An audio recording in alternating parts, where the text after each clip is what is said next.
Shall we start now?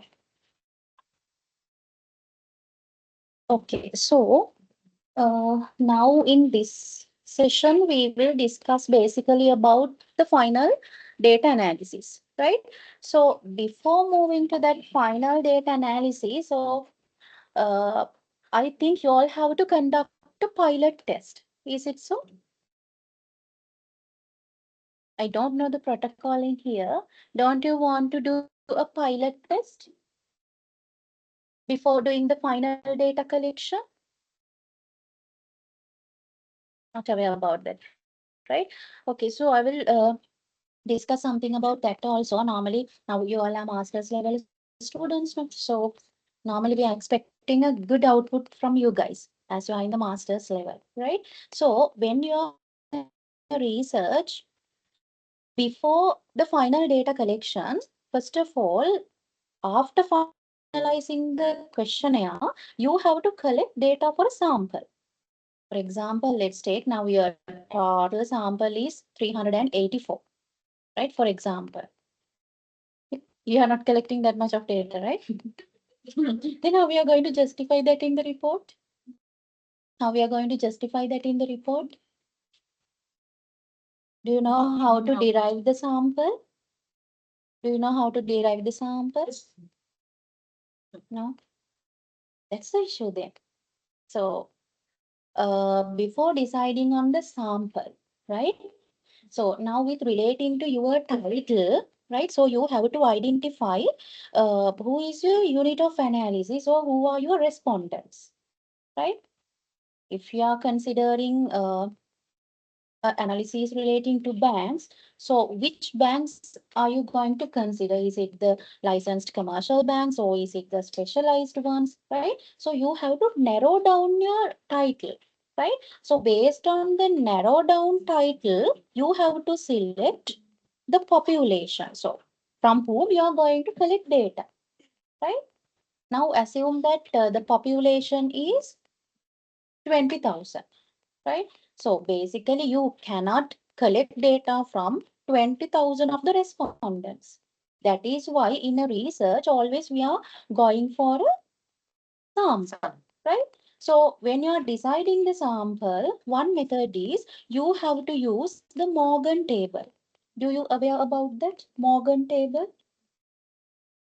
You can browse it and you can download it, right? So in the Morgan table, you can see the population, and with the population, the respective sample size is there, right? So normally, the lowest value for a sample is, we are recommending that it is 384. So normally when it comes to the undergraduate students, so they are collecting 380, 384 sample, right? So that should be based on your sample. Sometimes it will be less than 384, but that is based on your population, right? So when you are writing the methodology, did you all submitted the methodology chapter? Not yet. So in the methodology, you have to be more careful, right? In the methodology, you have to specifically mention who is your population, right? And then next should be how you are deriving the sample. Then when you are deriving the sample, so which techniques you have used for that? Clear. Do you aware about the techniques? Like convenience sampling. One method is convenience. We have that random sampling and non-random sampling methods, right? For example, I'll take convenience sampling. So convenience sampling in the sense I'm going to collect data, right, from my closest friends because that's convenient for me, right? That is what is called convenience sampling. But normally, if you are having a Viva, so that's a bit difficult to justify because even though we are convenient with that, so our data may be biased, right? So we cannot justify in that way, right? But one of the method is convenience. Or else you can go for purposive sampling. Purposive in the sense, especially if you are doing a qualitative or a mixed method, so definitely you have to just justify or to yes, justify your technique, right? So purposive in the sense I'm purposefully selecting, for example, let's take I'm take that are the bank managers. So I'm purposefully selecting the bank managers because I know that they are the ones who can provide me data. So purposefully I'm selecting that audience. Correct. So in the methodology chapter, you have to explain on that also. Whether you are collecting data randomly, right? You are collecting data very randomly, or else you can go for convenience, or else you can go for purposive.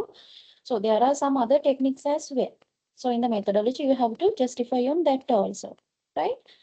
And in the methodology, again, you have to mention the conceptual framework, right? If you have a theory, so with that theoretical background, you have to mention the conceptual framework. You have to draw it, right? So after the conceptual framework, you have to list down the hypothesis, right? You have to list down the hypothesis. Normally, you have to derive the hypothesis in the literature review in the second chapter, right? In the second chapter, you are reviewing the literature. No? So when reviewing the literature, you will discuss about the variables, right? So with reference to the literature relating to the variables, in there you can derive the hypothesis, right? For example, let's take,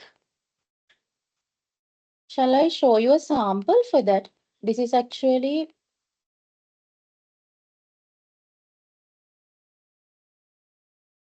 I didn't share it with you guys, but this is one of the research that I have supervised. So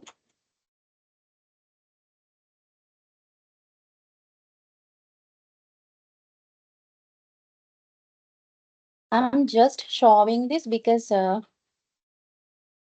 want to give you a better output, right? So in the literature review, so you have to discuss all the literature relevant to your topic, right? So this normally when you are writing the literature, this literature should be like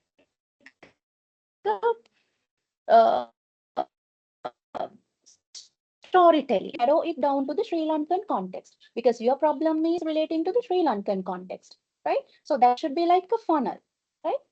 Is it clear? So when you are doing the literature review, so you can, so here you can see this is one of the theory that this student has used. That is the U-out theory. So there are some components of this U-out theory. So those components will be the independent variables of the conceptual framework. Right? That's why I have told you to select a theory. Right? Then it will be more easy. Let's see the hypothesis as well. Okay. So here is the methodology. So now I think all of you are having this kind of a conceptual framework, isn't it? You will have three or four independent variables and with a dependent variable, right? And here you have to, you don't want to explain the hypothesis actually, but you can just mention the hypothesis, right? Just mention it. And then, so before preparing the questionnaire, so you have to mention this operationalization table also in the methodology. Do you aware about this operationalization? No. That's why I told you we cannot set questions. Always we have to take those questions from the literature, right? So if we are referring to this, one of the variable is paperless banking, right? So to measure paperless banking, here we have 5 questions, right? And these 5 questions has been derived from whom? This Elahi 2023, right? These questions directly taken from this author, right? We cannot prepare any of the questions in quantitative research. But if we are doing a qualitative one or a mixed one, for the qualitative study, you can set some sort of questions, right? Normally qualitative in the sense we are doing a in-deep analysis, right? Not like quantitative. In a quantitative, we are just distributing a questionnaire, we are just collecting some data and we are running it through SPSS, right? Qualitative is not like that. If you are doing a mixed method, if it's a mixed method, so definitely you have to do the qualitative part. No? So qualitative in the sense you have to do it in a deep way, right? That is why we refer it as qualitative. It's an in-depth study, right? So in the in-depth studies or the qualitative studies, you can set the questions because in the qualitative, we don't have pre-questions, right? But we can derive some, okay? So for the qualitative section, you can set, but for the quantitative, you cannot. So if you are considering the second variable, so for the second variable also, there are some sub questions to measure this variable. So these are we called as the measurements or the indicators. These questions are the indicators of this variable, right? So that is also taken from this author, right?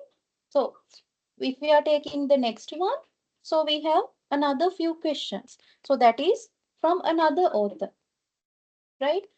If this is sustainable banking, that is again from that previous author, right?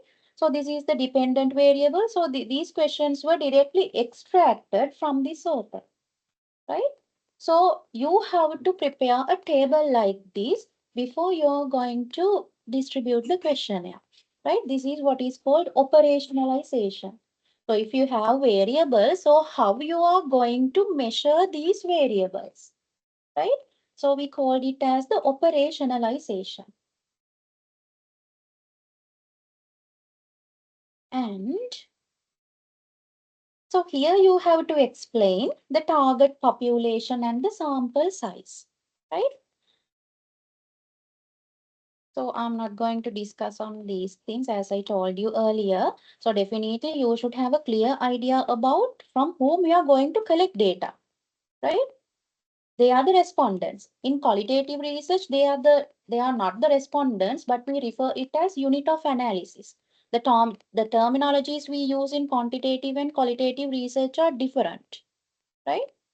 So if you are doing a mixed method, so definitely you are doing the qualitative part now. So you have to be very careful when you are using the terminologies, right? Any mixed method researchers here? Yes, right? So you have to be careful with the terminologies. In quantitative, we are just asking what is the relationship, right? What is? Objective may be to examine the relationship between sustainable banking and the green banking practices like that, right? But in a qualitative research, that is not what, right? What is, we are just examining on the surface level.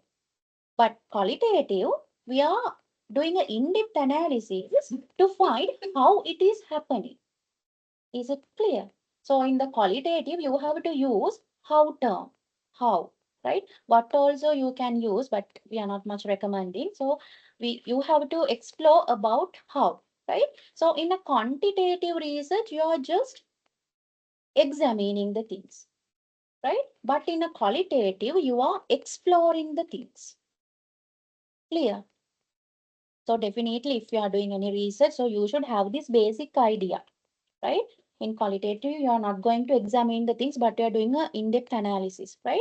Normally, when you are doing the qualitative, you are doing interviews, right? So when doing the interviews, even the facial expressions, right? Even the way he or she smiles, right? All the things matters in a qualitative research. Clear. But in a quantitative, that is not like that. Just we are distributing a survey, just collecting data and running the analysis, right? So here you have to explain on the population and then the sample.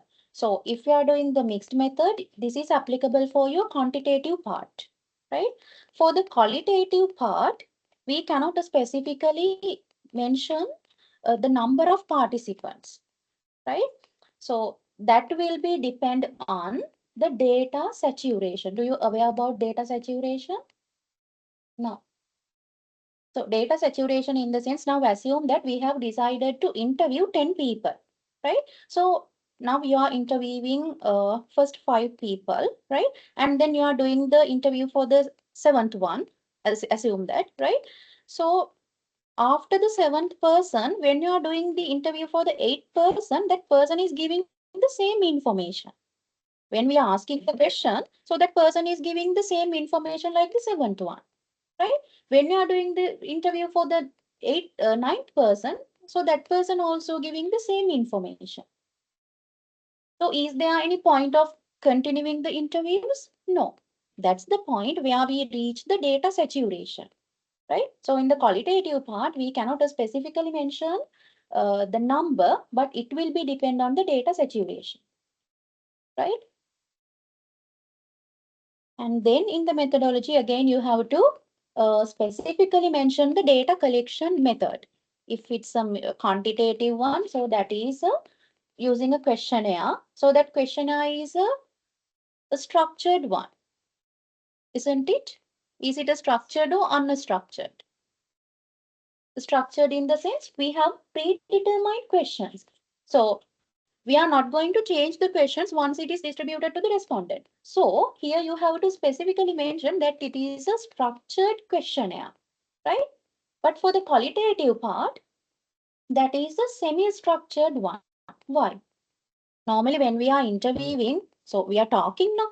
So based on the response of the interviewee, so I can change my question, right? So that cannot be a structured one there, right? Based on your response, I'll change my question because always I have to respond, and I have to respect to my interviewee, right? So based on that, I'm going to change. So in the qualitative part, this is a semi-structured interview, but for the quantitative, this is a structured questionnaire, right? Those things we have to specifically mention. Then the data analysis method. So this is using SPSS. If you are using the qualitative, so you can do it manually using thematic analysis, right? Thematic analysis. And then at the end of this third chapter, normally we are recommending to do this pilot test, but I don't know whether it's recommended here, right? Pilot test in the sense here actually we have to collect data from at least 20-30 people, right? We are not collecting data from whole sample, but we will take a sample of 20 to 30, right? If you can collect data from 30, that will be much better, right? So why we are doing this pilot test? Why is it? Are you all sleepy? Sleepy? All right. Okay, so here why we are doing a pilot survey? Because once we done with this pilot survey, based on the results, we have to remove some variables. We have to remove some measurement items of the variables, right? That is why we are doing this pilot survey, right? So when it comes to the pilot survey here, you have to do only the reliability test. Only the reliability. We are not going to analyze the validity and normality, anything, right? But we have to just refer to the reliability, right? So shall we run a reliability test now? I don't have a sample of 30, but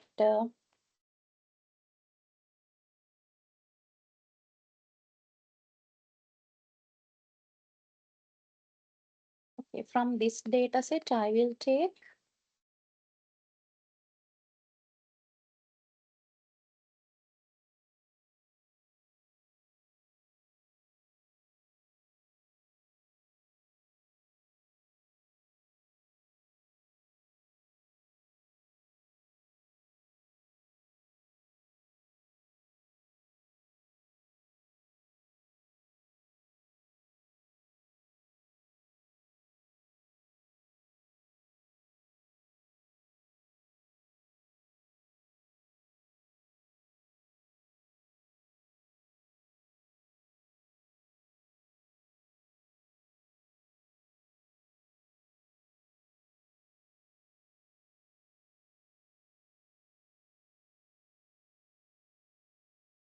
Okay, let's do this pilot survey.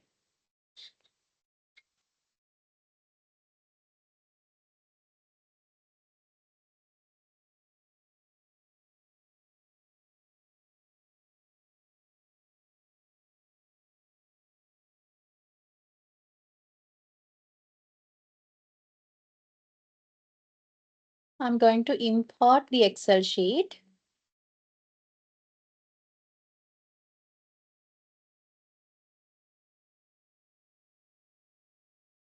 Okay, so now here I have the data set for the pilot survey. Here we have 30 data, right? So now we have to do the reliability test, right? So for the reliability test, you have to go to the analyze, right? And then go to this scale and reliability, right? So here, now the measurement items are there like Q1, Q2, Q3, Q4, Q5, like that. The measurements are there, right? So first of all, now we have to check which questions are for the first variable, right? So you will have the variables. So for each variable, you will have sub questions, right? So then, how can we check it?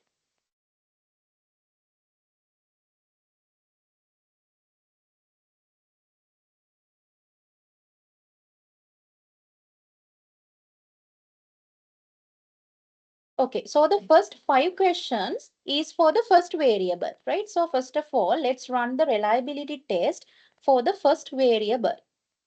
So go to analysis, scale, reliability, and then we have to move the first 5 questions to this side, right? First 5 questions are for the first variable.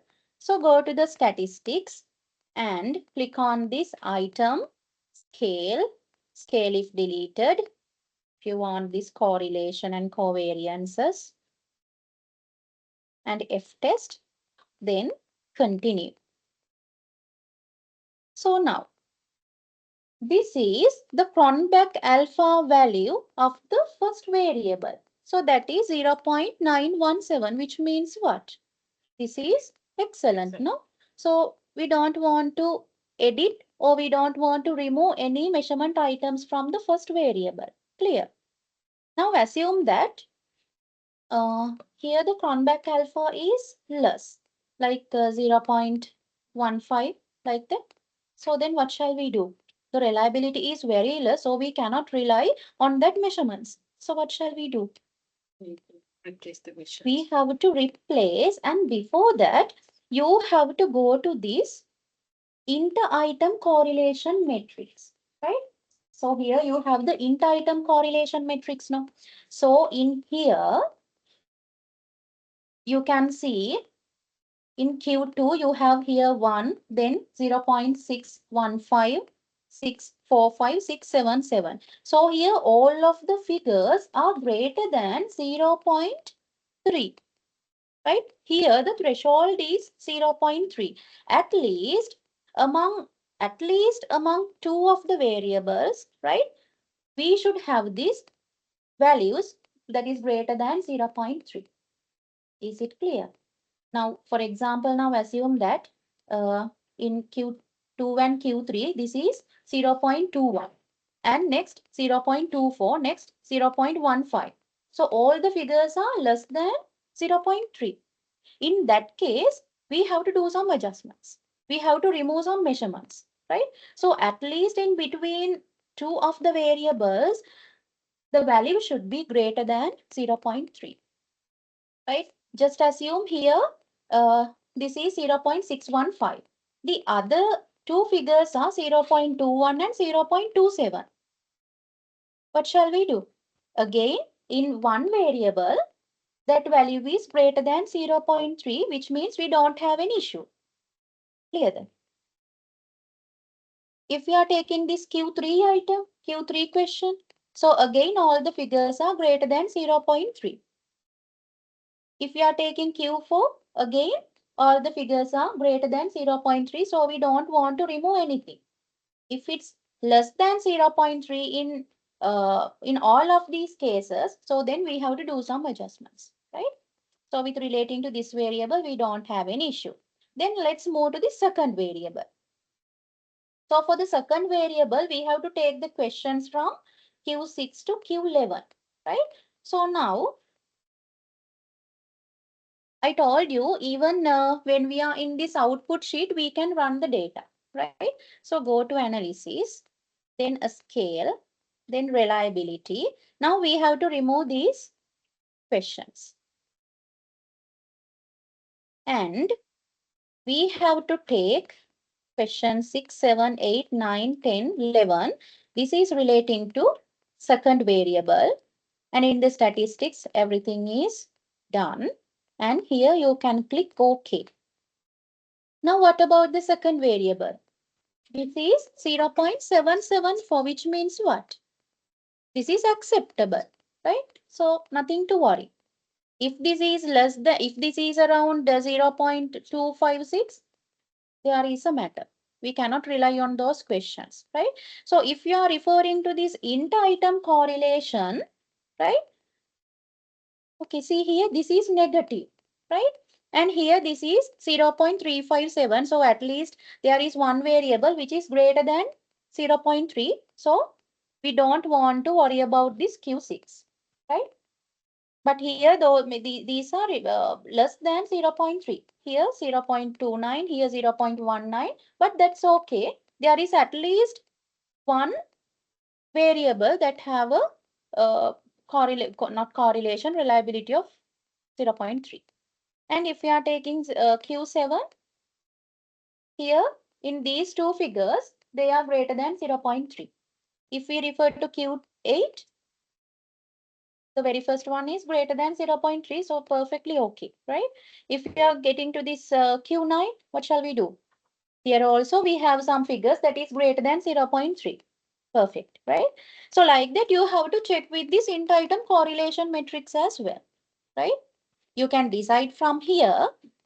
But if you are doing a reliable analysis, you have to go to this inter-item correlation as well, right? And then let's move to the other variable. So for the third one, we have to take questions 12 to 15. 12 to 15. Again, go to analyze, then a scale, reliability.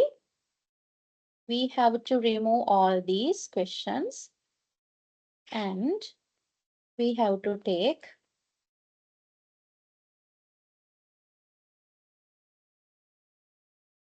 12 to 50. Then statistics, everything have done, and you can click OK. What about the third one? Third one also acceptable, no? 0.753, which means you can rely on this data set. And then you can refer to this inter-item correlation matrix as well. Here we have values greater than 0.3 for all the, not for all, but for all the measurement items, we have that. So nothing to worry. And then for the next one, Q16 to Q20. Q16 to 20.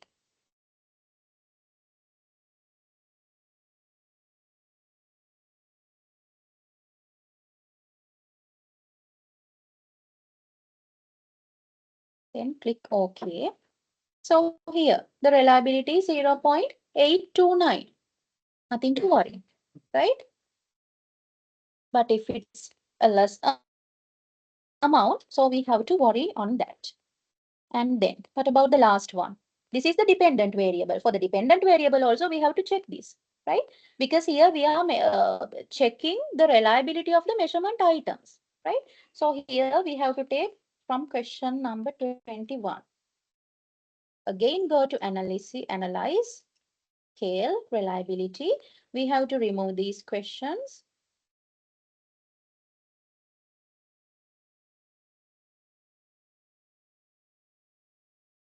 Then click OK. What about that? That's also fine. That is 0.762, right? So now how we are going to interpret this one? So this is the pilot test, right? So in the pilot test summary, you have to show the variable, right? So for the variable, how many items are there, right? So in order to measure this paperless banking, how many questions were there?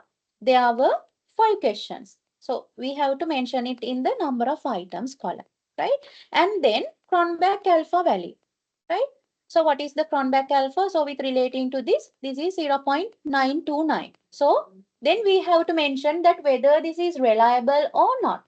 This is reliable, right? So like that, you have to mention this to all the variables. Is it clear? So in the pilot test, you don't have any issues, which means what? For the final data collection, you can use the same questionnaire without editing it, right? But sometimes after this pilot test, we have to remove some measurements, right? We have to remove some variables, right? Not only the measurements, we have to sometimes remove the variables, right? Sometimes there may be some formatting errors in the questionnaire, right? So those things we have to correct after doing this pilot test, right? So that is why we are doing a pilot test here, right? So only after the pilot test, after doing all the adjustments, so we can move to the final data collection, right? And if you want, you can mention about the inter-item correlation matrix as well. So here you can see all the items are satisfied because all the items are greater than 0.3, right? So that is reliable.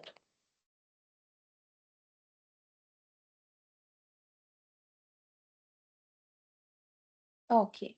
And I will explain something about this, the other table also. Are you all sleepy? නිදාගෙන නැහැ කියනනේ. So, okay, so now can you refer to this item total statistics?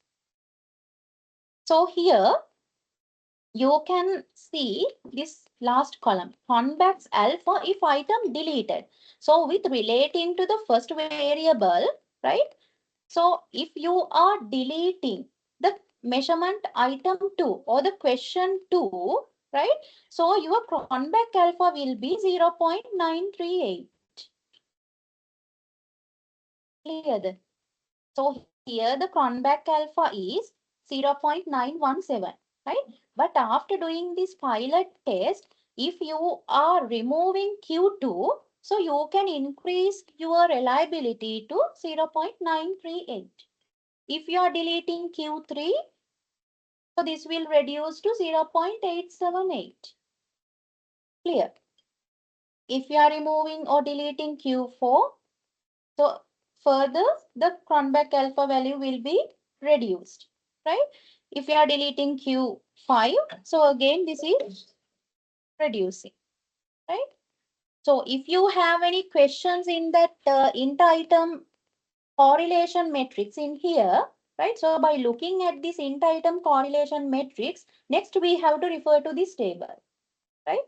If we have any questions relating to any of the measurement items, so we can delete and we can increase the Cronbach alpha, right? So even though the Cronbach alpha is bit lower, so you don't want to worry, we have adjustments for that, right? If you are taking the second one, so this is the item total statistics. So here the Cronbach alpha is 0.774. If you are deleting question 6, you can increase this to 0.779.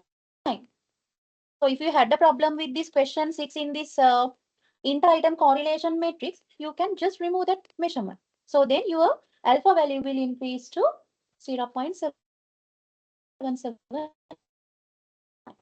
Clear? Replacing that question Yes. by another one. Yes.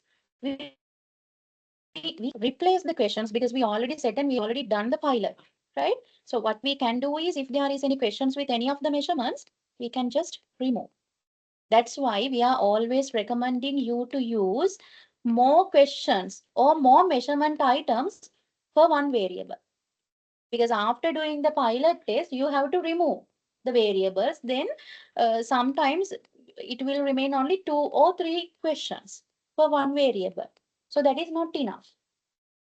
So always go for higher number of questions or the measurement items. I'm not talking about the variables. I'm talking about the measurement items of the variables, right?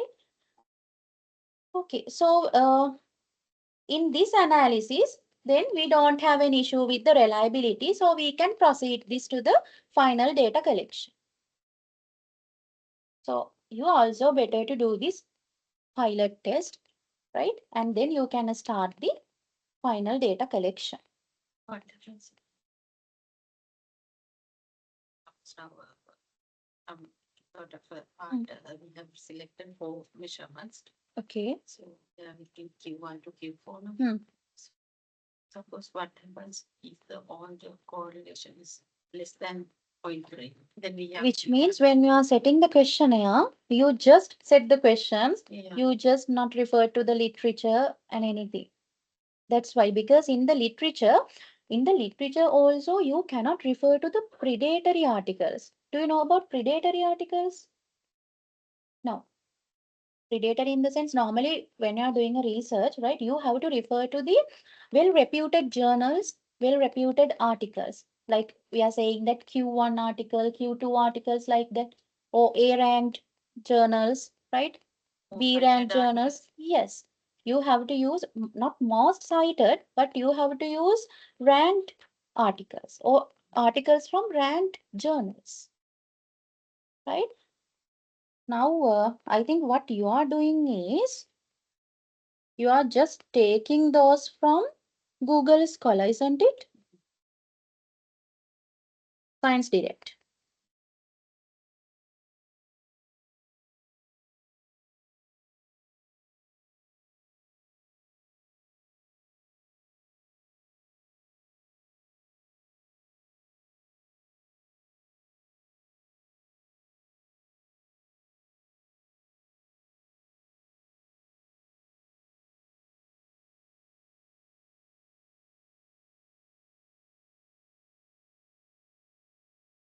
Okay, so here I'm finding some articles about circular and the bioeconomy, right? So I'm just searching in the Google Scholar, and here you can see the journal. So this is from a Springer. The Springer is a well-reputed journal. So we are recommending you to use this article, right? But sometimes there may be articles, and in here, this is from Elsevier, very good journal, right? So these are ranked articles or articles from ranked journals. So if you are getting information from these articles, so your study will be more reliable. It's more valid, right? But there may be some articles from the predatory journals. Predatory in the sense, not the ranked one, right? Predatory. අපි කියන්නේ බොරුවට publish කරනවා කියලා. Yeah, yeah. At ResearchGate also predatory journals are there, right? If you want, you can check the ranks of these journals as well, right? There are some other websites to do this, right? So if you are getting questions from this kind of articles, you don't want to worry because these authors are the well-established authors, right? So if we are testing a theory, we are not the experts in that theory. We don't know anything. We are just the beginners to the research, right? But if we are referring to the literature, those authors are well aware about this. That's why they have developed a questionnaire. So that questionnaire we can use, right? But we cannot prepare any questions by ourselves. Clear? If you are doing so, then you will not face the difficulties with the reliability and the validity, right? But that's not only the case. You have to increase the questions, right? You have to go for a higher sample. Those things are also affecting, right? Then, and you know how to download the papers from Science Direct, no? And don't you know about SCI Hub? SCI Hub? No, right? So in the SCI Hub, for example, now assume that we cannot download a paper, but we have the DOI, right? Let's take it something from Google Scholar just to check this.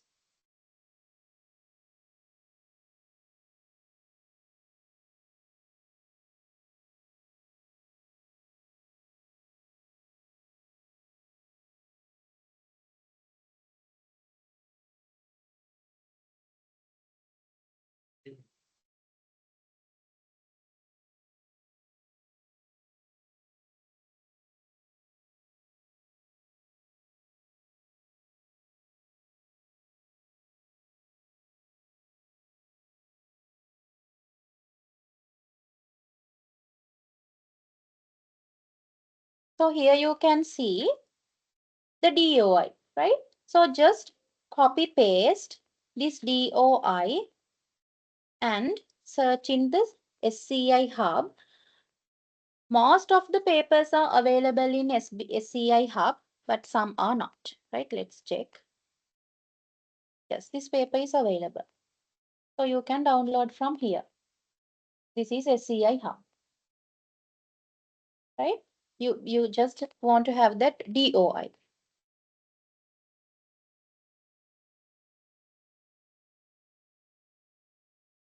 So always you have to refer to the quality articles, not the quantity, right? You have to always focus on the quality.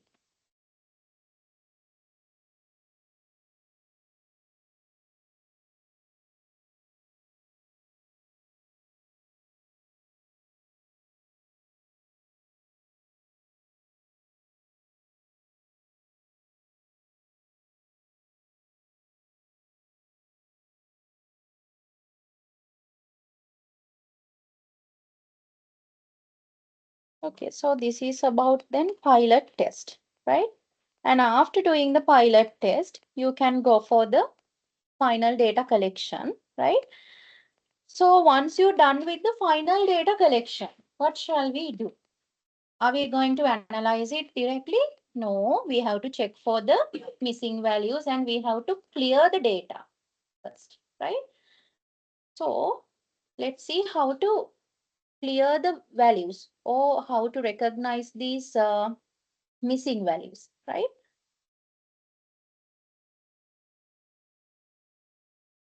Okay, now can you import the other data set to the SPSS?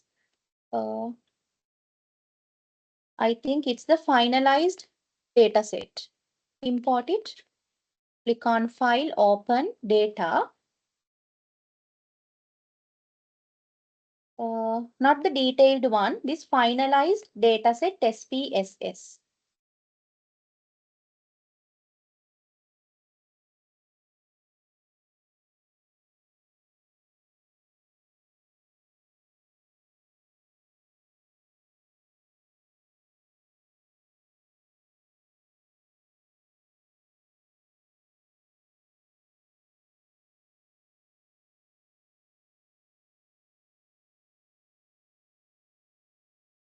Okay, before moving to this data analysis, shall I show you a questionnaire also? So this is one of the questionnaire. So at the beginning, normally you are collecting data through a Google form, right? Google form. So first, at the beginning, you have to mention the details of you, right? With the title. And then normally the questionnaire will consist of two parts, part A and part B. Part A is about the demographic information. So in here, gender, age group, the living area, districts, right? Then employment level, then monthly income, like that. You have to include the demographic items first, right? So then we will come to this part B. In part B, this is totally about your variables, right? This is about the Likert scale variables. So first of all, you have to mention that, right? So when you are setting the questionnaire, you have to be very careful. Number one, you have to allocate for strongly disagree. And number two is for disagree. Number three is it's about neutral. And number four, that's agree. And number five, that is a strongly agree, right? So then you have to present your questions in in this way, right? Through a table, you have to present this, right? And I'm recommending you to not to mention these strongly agree, agree, neutral like that. You just keep one column here, right? And the respondent have to mention the number. Then it will be very easy for you guys when analyzing it, right? Otherwise, you have to again convert it into numerics, right? So here for the first variable, what are the statements or the measurement items? For the second variable, what are the measurement items? For the third variable, what are the measurement items? Right? And this is for the dependent variable, that is also same. right? And this questionnaire or this conceptual framework, right? Now here attitude, subjective norms and perceived behavioral control are the independent variables, no? So this is totally depend or totally based on the theory of planned behavior, right? So normally if you are having a viva, so that will be much easy, very easy for you guys to justify, right? Because when it comes to the theory of planned behavior, these are the components of that theory. So here, these students have used those three components, right? So this is how you have to set a questionnaire. Hope it's clear, right? Are you sleepy? Same time, we publish the summarized Where? Summarized means? Publish means?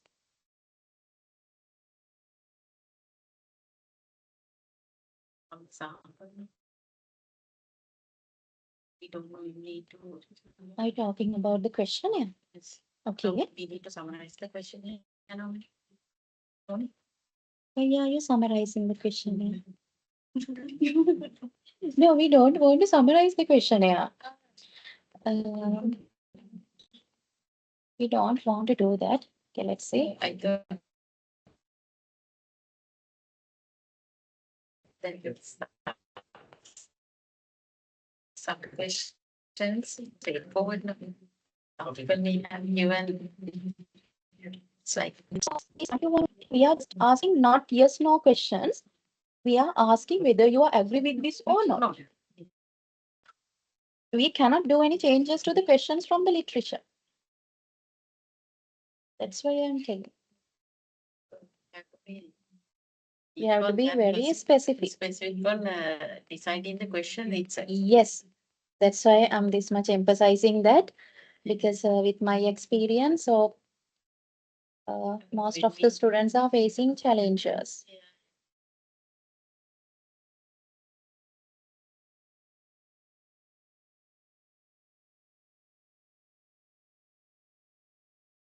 And that is not much difficult as well. Research is not a rocket science. This is very easy.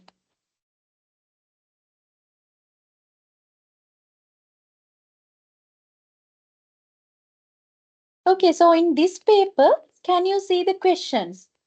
Now here, one of the variable is green perceived quality. So for that green perceived quality, we have the variable, we have the measurement items. So these measurement items we have to directly extract because these are already tested ones. So then you will not face challenges. So even for the demographic variables, they have provided us the categories. So you can use the same information when you are designing the questionnaire. Yes, in most of the papers, the questionnaire is there. That is why I'm recommending you to use ranked articles. In those articles, these things are there. So you don't want to worry and you don't want to spend much time for this. I Can't find the like not exactly same research method. So in that case, can we like edit it to like change? You can edit this a bit to align with your title. You can do that. In my case, I don't have. No. Mhm. Yeah. You have secondary data. No? So you can't do anything even the results are not coming because we cannot change the secondary data.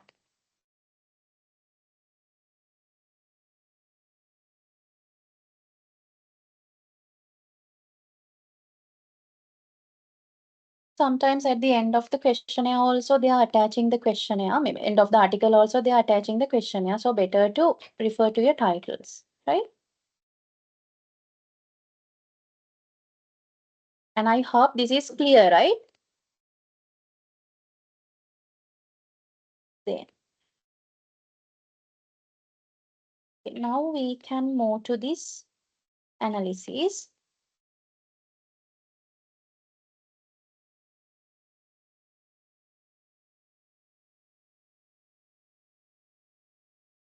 Okay, first of all, we have to clean the data. right? We have to clean the data. So how we are going to clean the data? So here I will edit few things here, right? Just to showcase you the items, I will edit few things. Okay. Now here, can you see in this cell, we don't have any value. Can you see this? You don't have any value, right? And in here also, you don't have any value, right? But as we are having 300 and plus, 300 plus data, we cannot do this manually, right? But we can see in some of the cells, the data are not there. In here also, no data, right? So now we have to check this, right? So for this, what we have to do is you have to go to analyze, right? Go to analyze, then descriptive statistics and frequency analysis, frequencies.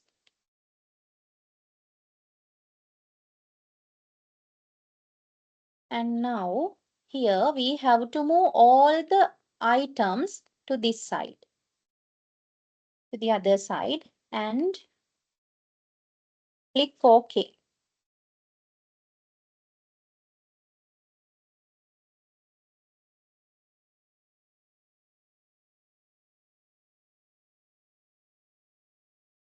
Right? So in here you can see in this cell we don't have any value, right? So go to this column and just right click on this.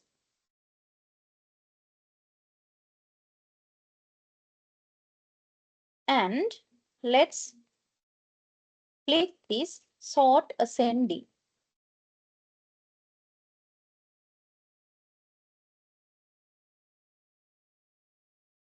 So here, now in the very first variable, you can see the data for age is not there. Is it clear?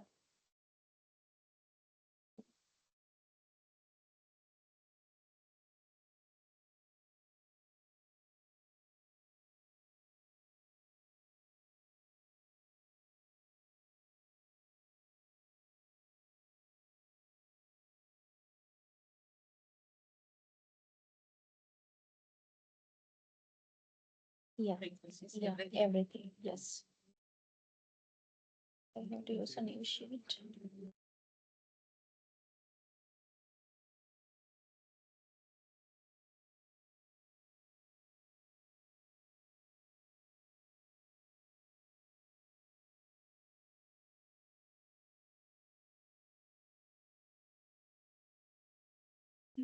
Wait.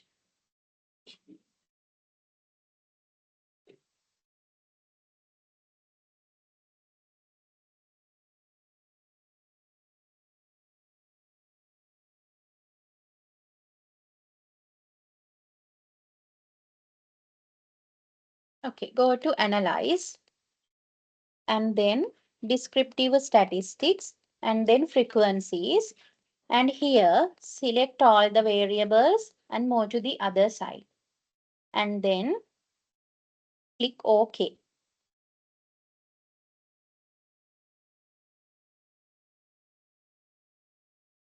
And here now I can see in this column we don't have any value to this cell, right? So I'm going to select this column and I'm going to right click this one, right click on the column and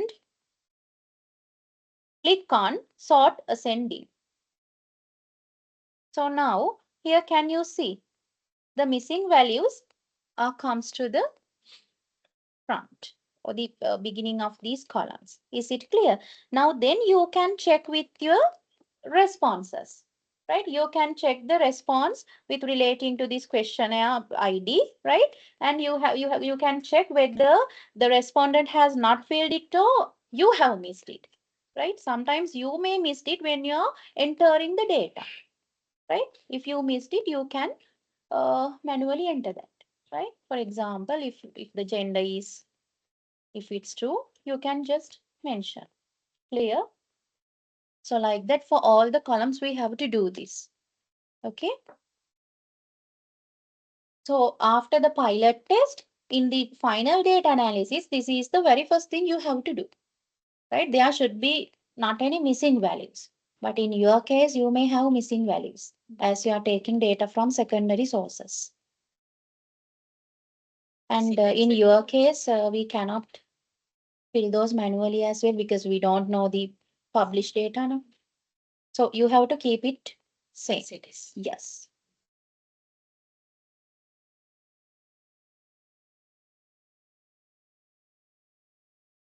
Okay, I hope up to this it's clear. And then we have to deal with that validity and the rest of the things. Here in the validity, I am not going to do that adjustments because it will confuse you guys, right? But let's try to do the basic analysis. Okay. Okay, now I'm closing this one. For the online participants, do you have any concerns?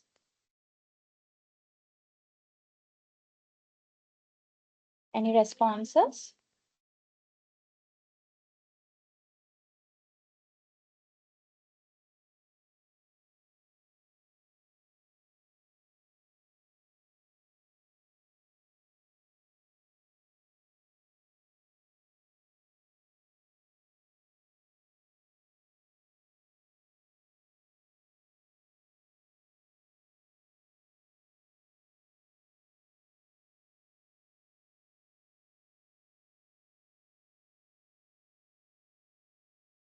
So here you can see this is consisting of 380 data,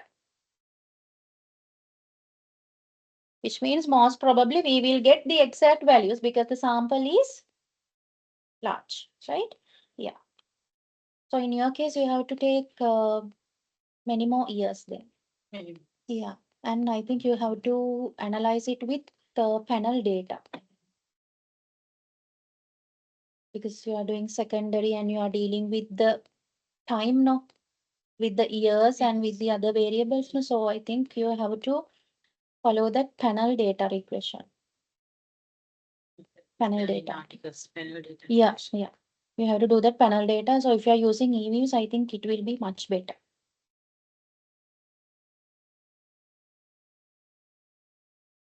Okay, now we have checked for the missing values, right? So this is the original data set, no? Right? This is the original data set. I will again do that missing value test, right? Because earlier I had to do some changes. So this is the original data set.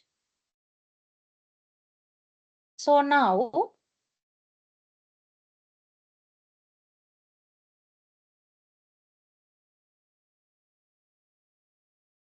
in here in the original set also, it mentions that there are 4 missing values, right? There are 4 missing values.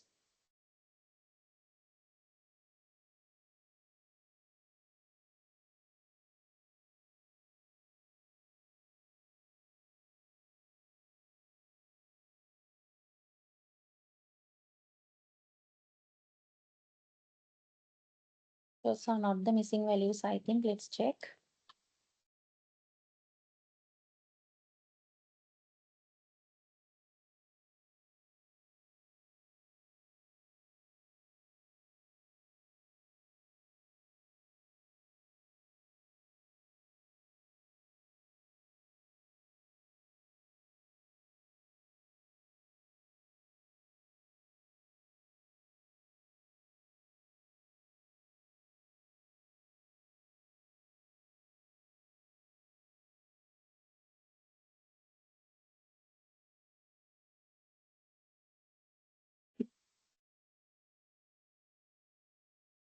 Okay, now here can you see? Now when we are running this original data set, in this table, we don't have any missing values. That means data are clear, which means you can proceed with the data analysis, right? So you have to check this statistics table for that. Then, now what we have to do is now we have to check for the validity, right? So, when it comes to the validity, right? Validity in the sense why we are performing this validity test? Because we want to ensure whether our sample is adequate in explaining the changes to the variables, right? Whether our sample is adequate, right? If it's not adequate, so we have to do something, okay? So, here, when the first of all, we have to measure the quality of our measurement. So for that, we have to do this validity test. So in validity, we have to perform three tests, right? First one is factor analysis, right? In the factor analysis, we are going to examine whether our items are correctly loaded, right, to what we want to measure. For the first variable, we have some measurement items now. So those measurement items should be correctly loaded to measure what we want, right? So that thing we have to measure using this factor analysis, right? And that is also not enough. Again, we have to do this average variance extraction, right? This is, we have to do this in Excel sheet or manually. And then we have to do the discriminant validity. Discriminant validity. Then only we have checked the validity, right? So all the three tests we have to do, right? But most of the students, they are just calculating the KMO value. KMO value in the sense, this is the test that we are using to test the validity. So most of the students are doing this, performing this KMO value, and they are getting the Bartlett's significance value, and they are done with that, right? But if you are doing it in a correct way, that's not enough, but you have to do this AVE calculation and also the discriminant validity as well. Okay, so now let's move to this factor analysis then. Okay, then how to do the factor analysis? Go to analyze, then go to dimension reduction, dimension reduction, and click on factor.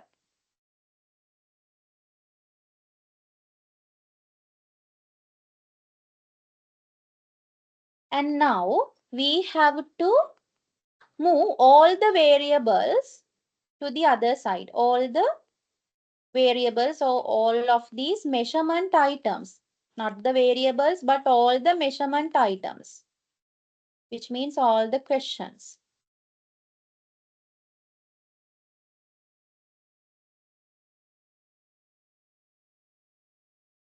Okay, so here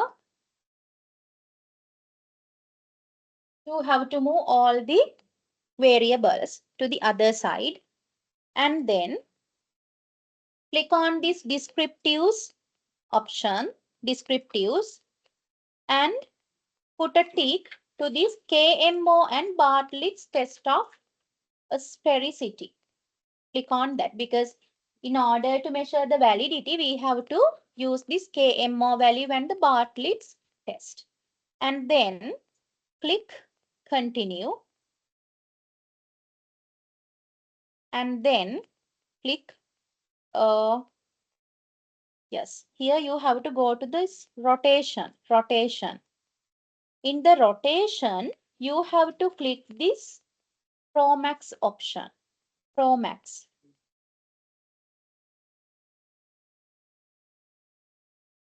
Promax. Continue. And go to the options.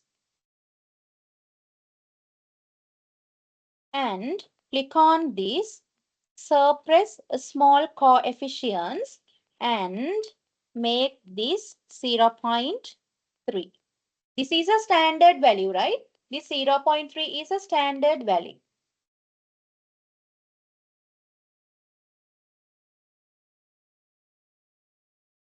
Have you all done? Yes, sure.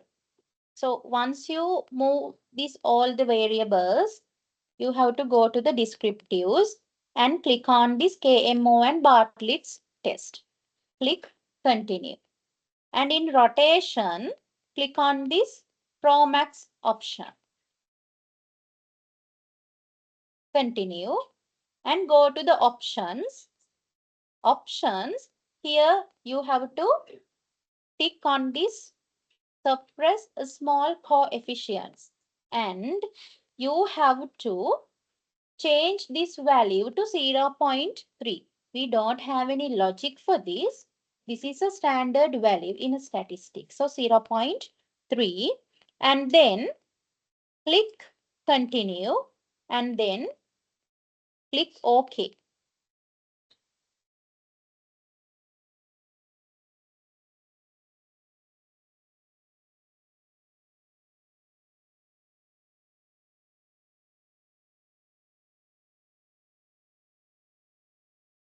Okay, now what is the KMO value here? See here, K is a Alkin measure of sampling adequacy. I told you, right? We are doing this validity test to ensure the adequacy of the data set.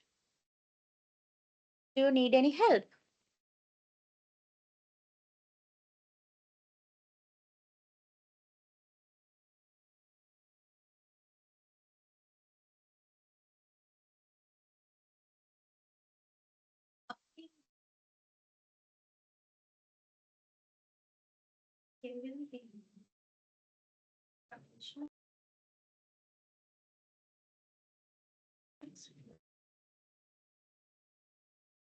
Yes. So this is not one. 0.13.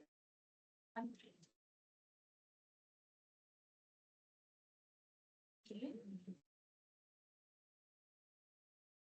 Refer to the table.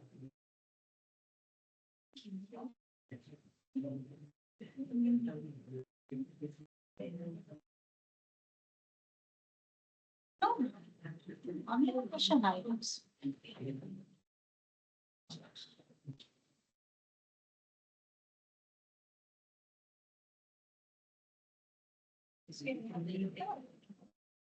Okay.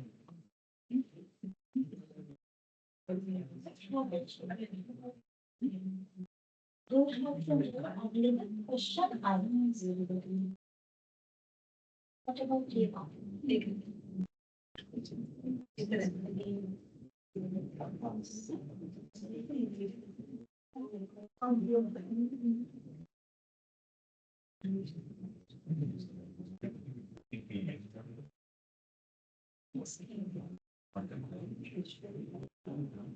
That's also you can keep it. But we have to keep this one.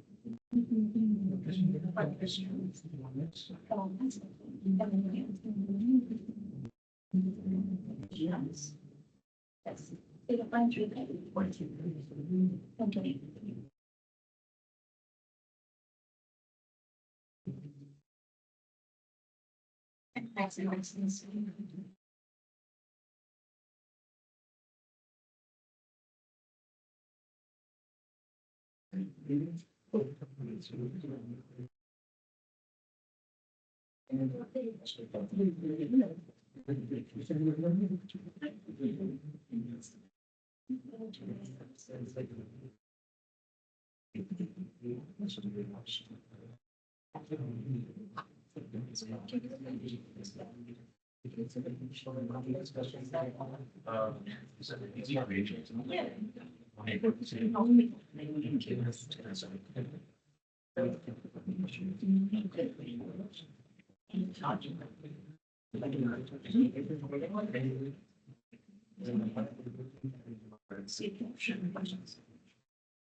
Okay, now here for the online participants, do you have any concerns?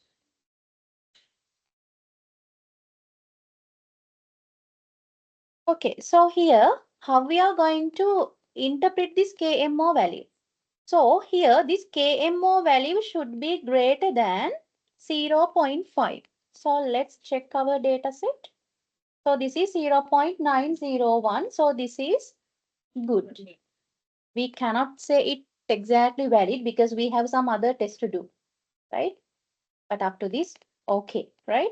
And then we have to check the Bartlett's significance value also. It should be less than 0.05, right? So let's check it. So here you can see Bartlett's test. This is the significance value, that is 0.000, which means that is less than 0.05, right? So up to now the analysis is okay. Here now we have to check with this total variance explained table also. Why is that? Because initially we had 4 variables, isn't it? We had 4, right? So here you have to check. So all of the measurement items have been loaded to only 4 variables here, right? Assume that here you can see only 3 variables. So then that's the issue. Is it clear? You have to refer to this total variance explained table, right? So you have to refer to the last column of this table. So here you can see 4 variables are there. That means all the measurements have been loaded to 4 variables. We had only 4 variables, so this is good. Assume that here you can see only 3 variables. Which means what? That other measurement items have been loaded to some other variables. So that's the issue. Then we have to remove those, right? But in here, you don't have any issue, right? You can continue this one. And in here, if there are any problem, you have to refer to this component matrix as well, right? So now, can you see here? If you are referring to Q4, this is loaded to question 1, variable 1, and also to variable 4. Is it clear? So if we have any problems with that values, here we have to remove this from one of the variable, which means here we have to remove this Q4. That is why always we are recommending you to use mock sub items or the questions or the measurement items, right? Because by looking at these figures, we have to remove the items, right? And if we are taking this Q1, that is loaded to variable 1, 2, and 3 as well. It should not be so, right?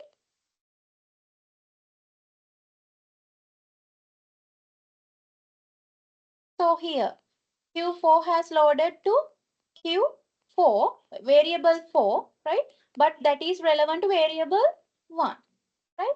So if you have any issues with this total variance explained, so we have some adjustments to do, right?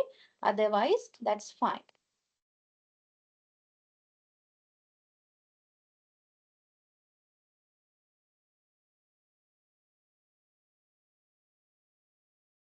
Okay, so this is about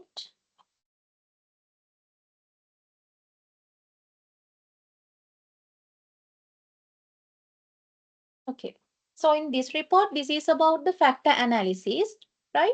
So in the factor analysis, we have to mention the KMO value for each variable and then the significance value, and then we have to extract this total variance explained as well. And then from the component matrix, you have to insert or you have to include those values as well, right? This is about the factor analysis. Next is about the average variance extracted. So in order to do this average variance extracted, right, you have to copy paste the component matrix to the Excel sheet, right? Uh, yes, you have to do it manually, right? Not in the system. So here, what we have to include is the variable, right? And for each variable, we have the measurement items, okay? And the factor loading. So that we can use from the factor analysis. So we have to directly take that values to here for each factor, right? And then we have to take the square of this factor loading. A square of this factor loading. So the square of 0.870, a square of 0.934. Is it clear? So this is how we have to calculate the AVE, right? First you have to take the factor loading from the factor analysis for each variable, each item, and then you have to take the square of that factor loading, and then you have to take the summation of the factor loading and you have to take the square, right? This is a kind of a equation, right? You have to take the square of this summation of this factor loading square, right? So here the summation is what? 3.7908, right? And then once you get the summation, now you can calculate this AVE. So how to calculate AVE? So better to note it down. You have to divide this sum of the factor loading square, not the square, but this sum of the factor loadings by the number of items. You have to divide this sum of the factor loading square by the number of items. Here you have to divide this by 5. So you will get 0.758. This is not confusing, right? No. Once you're done with the factor analysis, you can do this manually. Okay? For the second variable also, you have to get the factor loadings from the factor analysis, and then you have to take the square of that value, and you have to take the summation of these values, and then you have to divide this by number of items. So here you have 6 questions. So you have to divide this by 6. So then you can get AVE value, right? So how we are going to interpret this AVE value? This is average variance explained.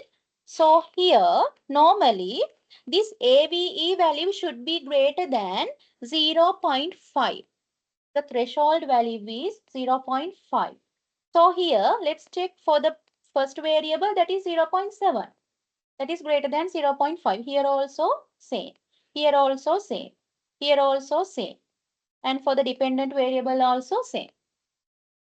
For all the variables, the AVE value is greater than 0.5, which means this is valid.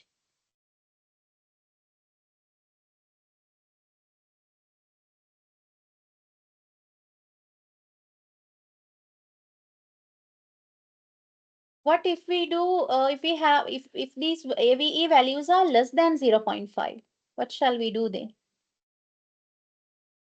If so, from these factor loadings, right, we have to select the lowest factor loading, and then we have to remove that item. And again, we have to do the factor analysis. From the beginning, we have to do that again. Clear? Then this AVE value will be increased from the factor analysis.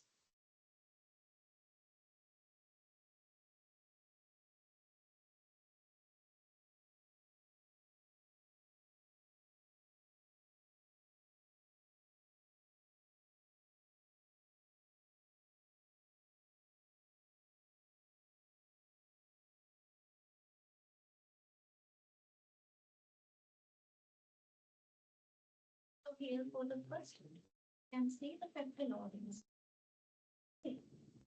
For those factor loadings, you have to take here. These data are different, right? Yes. Yes. Yes.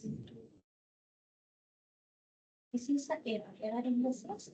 When it comes to this item 1, this is loading not coming to the first question, first variable, but to the second and third variable as well. Those are negative. As we don't have any, that's also fine because we have the values. The values are okay with the threshold values, right? And also, yes.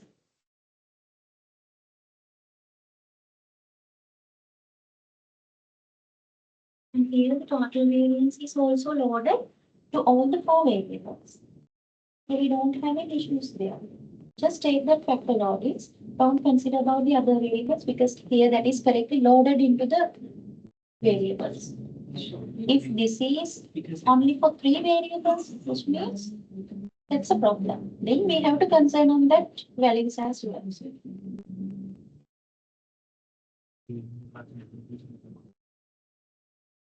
Extraction is the factor load in the output. Extraction in the sense? Once we load the K, Yes. we have separate table after the K, M called community. The cumulative. This one, extraction. Yes, you can take it. This is the factor. Yes, this is factor loading, and you have to check this one first, right? Before that factor loadings, you have to check whether here you can see 4 variables, 2 variables, or 1, right? If this is for 4, totally fine.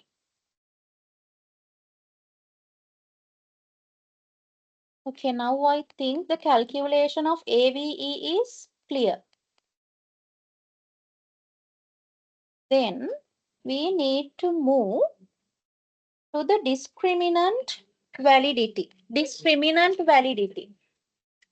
So here, if you want, today I cannot actually do that one. If you want, I can take a data set which is not aligned with the data analysis techniques, right? So then we can do some adjustments using by deleting missing values and everything.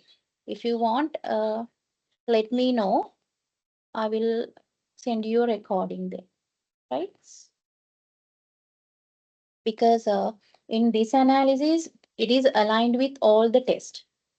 The data set is very good here, but there may be some data sets. In those data sets, sometimes the reliability is not there, validity is not there, normality is not there, right? In that case, we have some adjustments to do, but that is bit confusing and bit complex, right? So I cannot cover that part today, right? Okay. Then the discriminant validity. This is also a bit complex. Okay, for the discriminant validity, first of all, okay, so what is this discriminant validity? So here we are going to ensure whether our variables are independent or not, right? In this data set, all the variables are independent, right? So for the discriminant validity, we have to perform the correlation analysis. Correlation, right? So how to do this correlation? You have to go to this analyze, right?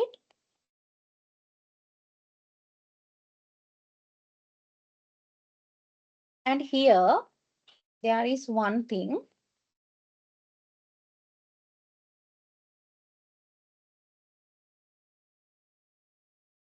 Before moving to this correlation,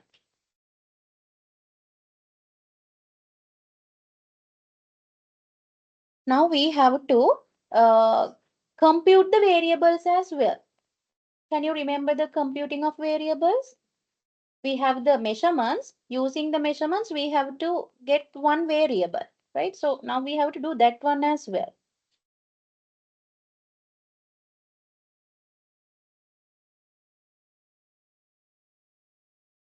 Okay, then transform, compute variables. The first variable is paperless banking. In short, I have written it as PB, right? And here click all, and I'm going to take the mean value. So for the paperless banking, how many questions? Question 1 to 5, right?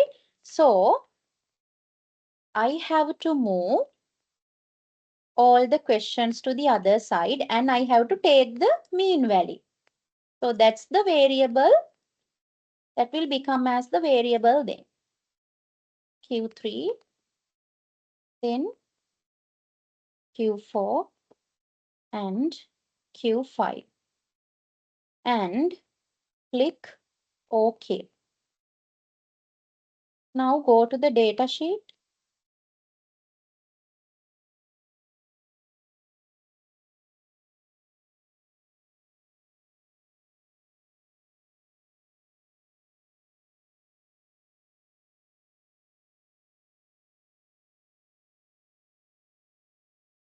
So now we are having the variable. This is the paperless banking variable, right? Earlier we had so many measurements, no? So we can do the same thing to the second variable as well. So what is our second variable? That is green investment. So I will mention it as GI. GI. And again, I have to take the mean values of the relevant measurements. So here we have to take question 6 to 11.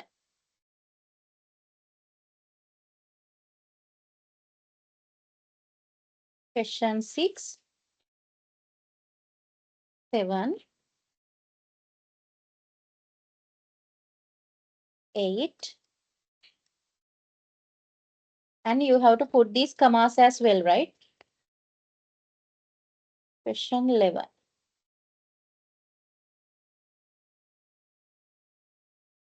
And click OK. And now here you can see the second variable.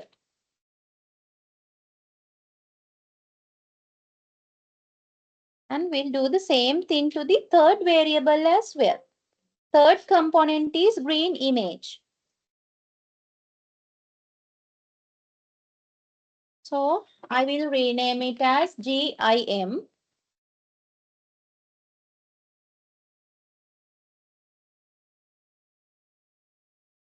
So for the green image, we have to take questions from 12 to 15. So we have to take the mean value of the questions 12 to 15.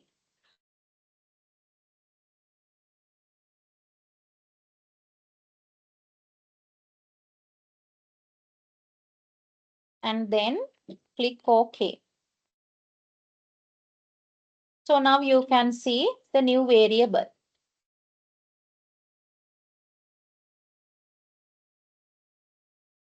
And next, sustainable banking.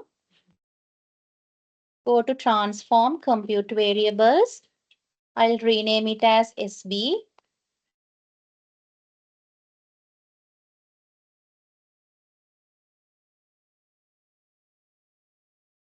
Here Q16 to Q20.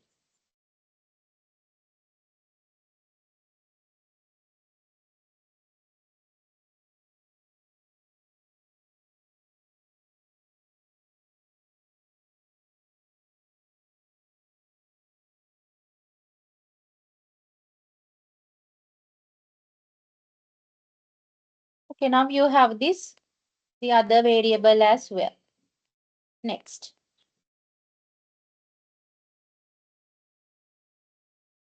From Q21 to 25.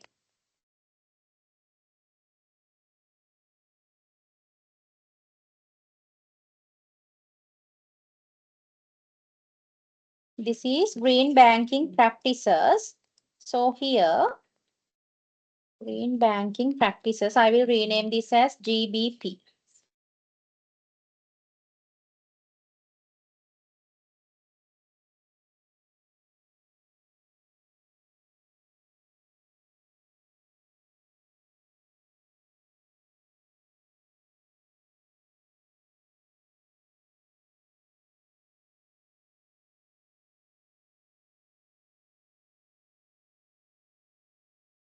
And here click OK. So now we have all of these variables. If you don't want the decimals, you can go to the variable view and you can edit the decimals.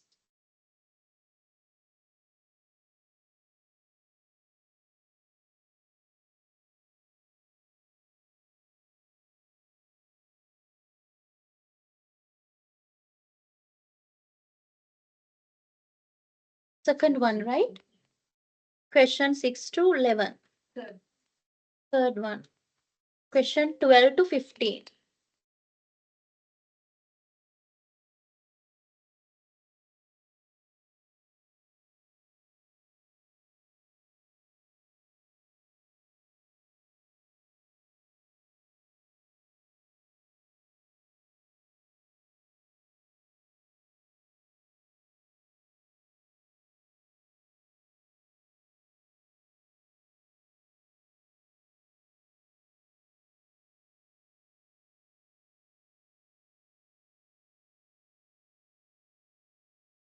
Yes, 16.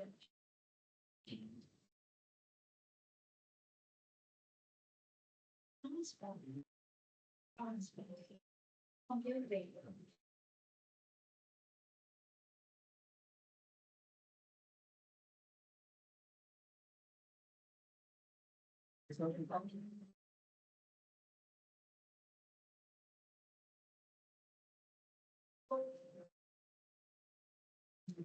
If they are also existing variable.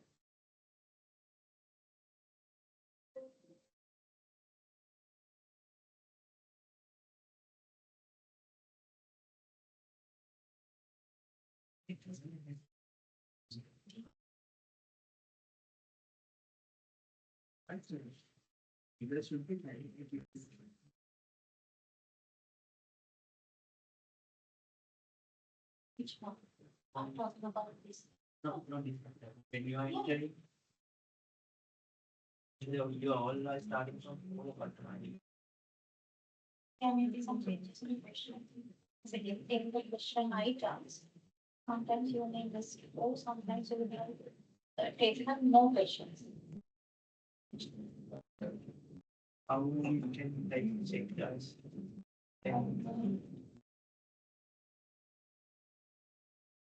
Yes, yes. Go to the transform. Transform is. Transform is we have so much. Okay, you can delete 8 columns for 3 columns. Or the topics are being on the column. It's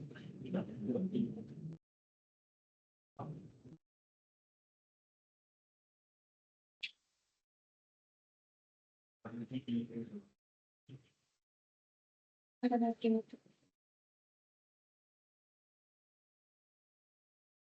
I'm really believe them. What about the others?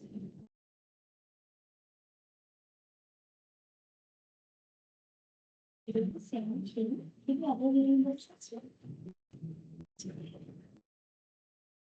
You also say that. I'm going to do the same thing. What's the oh,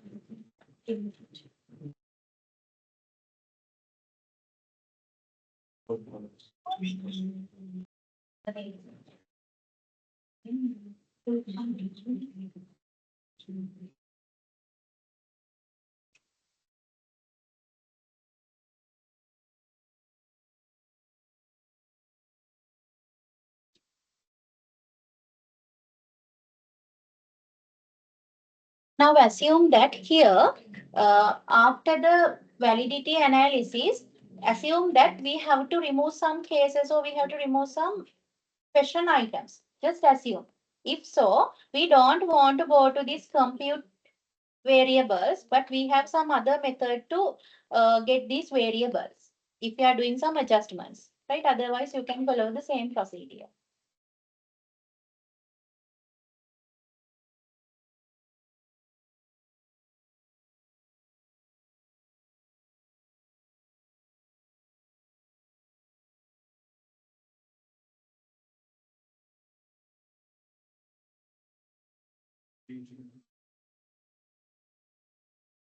Shall I run the correlation?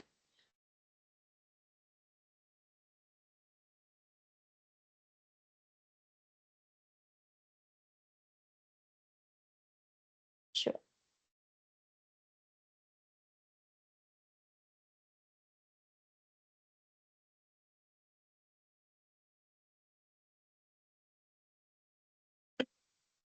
That will be last, first 5 questions, one, and to the last group.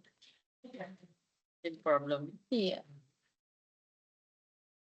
For now, that's okay, but you have to enter it correctly. Correct.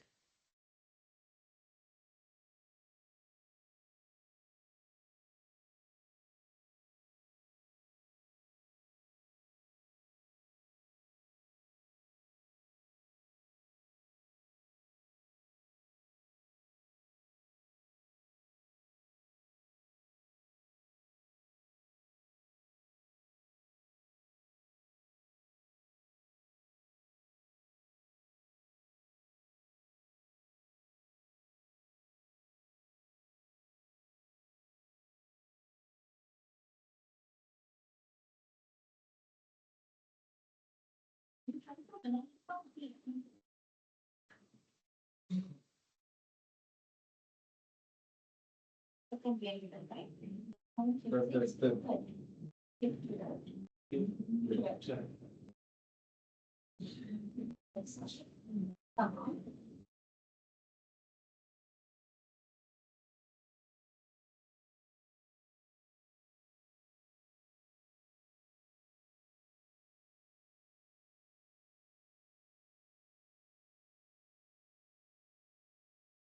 Maybe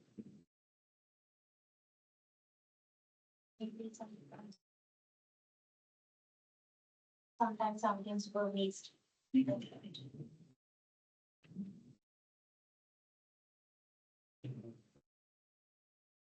It's okay, do the same thing for the other variables.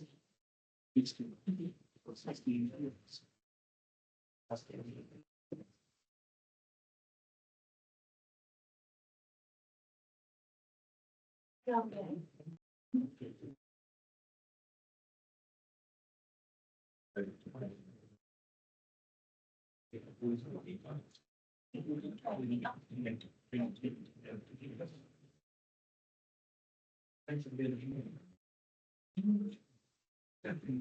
Twenty.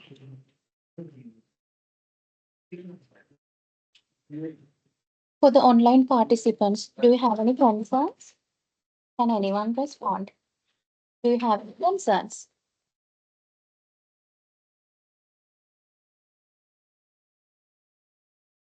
Anyone?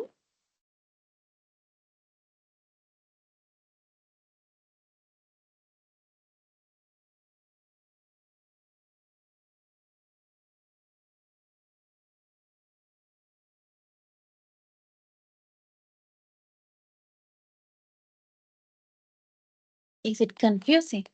We tried.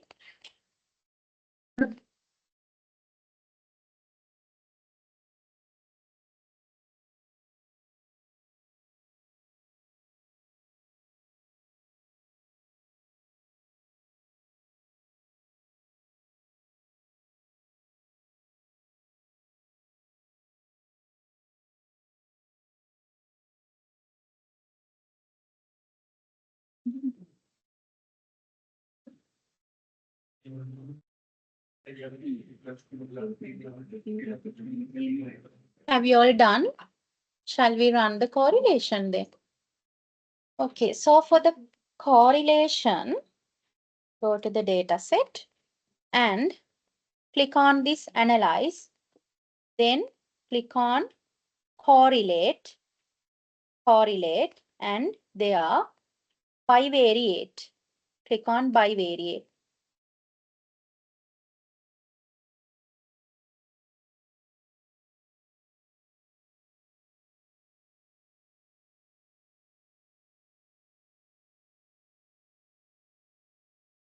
Correlate. Then bivariate.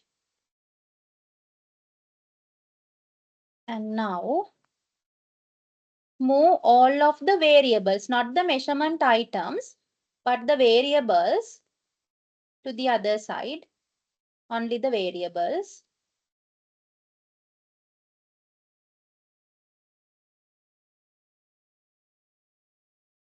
And here you can select the correlation coefficient, right? Here we have to select Pearson because this is the data set is normal. Still we didn't check for the normality, but this is normal, right?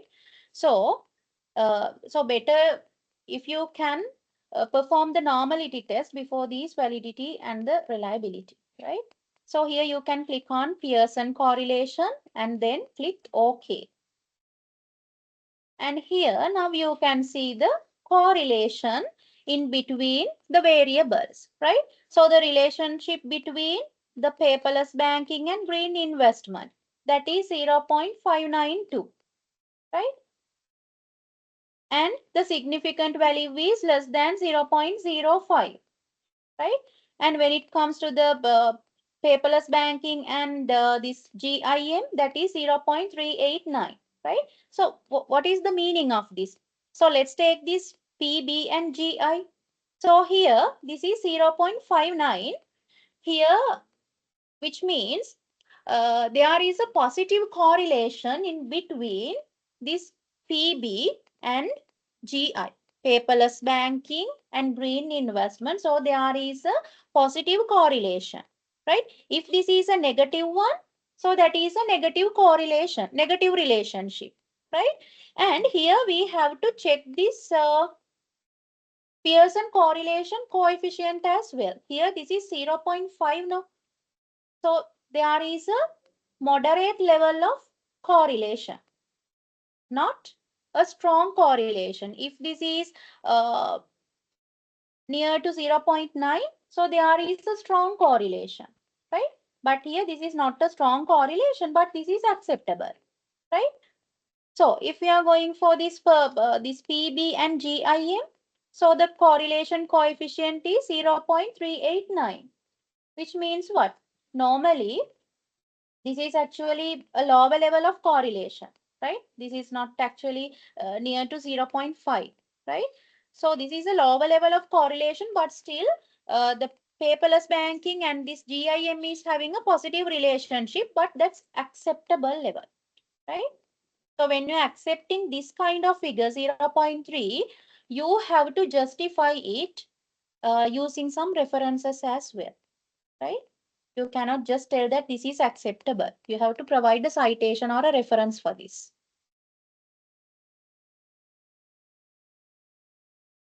And see, this is our dependent variable, no? Green banking practices. So green banking practices is having a positive correlation with the paperless banking, and that is 0.488. So that is acceptable, right? And if it's comparing to green investments, that is 0.644. So there is a not much strong, but there is a correlation, right? Here, this is 0.707. There is a strong correlation in between this GIM and the green banking practices. Clear? So from this correlation table, you can interpret about the relationship in between the two variables, right? Between PB and between GI, between PB and then between GIM, like that. For all the variables, you can interpret the relationship. Here, for all the variables, we are having positive relationships, right?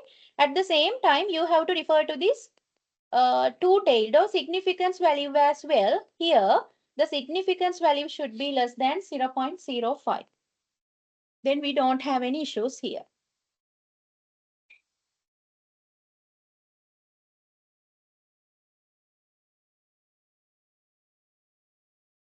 Zero five.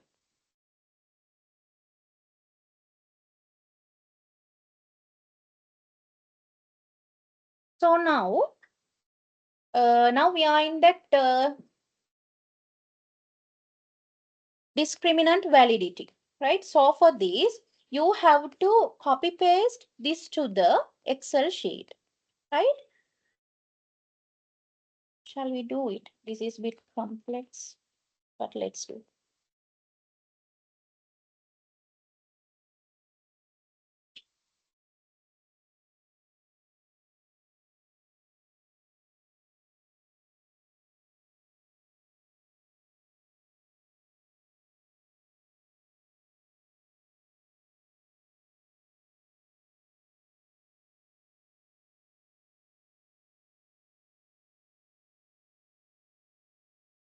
Okay, as here we have many variables now, right? So for the simplicity, I will explain this using a small data set, right? Otherwise, it will confuse you guys, right? For example, assume that here we have only three variables, right? And the same variables we can list down here. If we are taking this example, this will be PB, then this will be GI, this will be GIM, then SB and GBP. Clear? The rest of the this side also you have to mention the same variables, variable names, right? So now I'm not taking this one. I'm not taking this one. Assume that in between this R and C, the correlation is 0.4. Just assume, right? We have taken this from the correlation table, but not from our table, right? Why we did skip this cell? What about RR? That is 1. We don't want to mention that, right? And the relationship between the R and P is 0.01, right? And the relationship between CC, we don't want to mention, that is 1. Relationship between CR, here that is mentioned, right? And what's the relationship between C and P? Let's assume that it's negative 0.07. We have to just extract these numbers from the correlation table. If we are taking PB, right? So I'll explain on that also.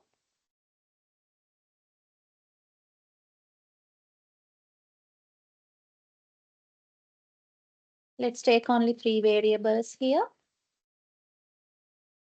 Here, relationship between PB and PB, that is 1. Then relationship between PB and GI, that is 0.59. And relationship between PB and GIM, 0.38, right? Then GI and PB, that is already mentioned here. Then GI and GIM, GI and GIM, that is 0.618. And with GIM, PB and GIM is there. Then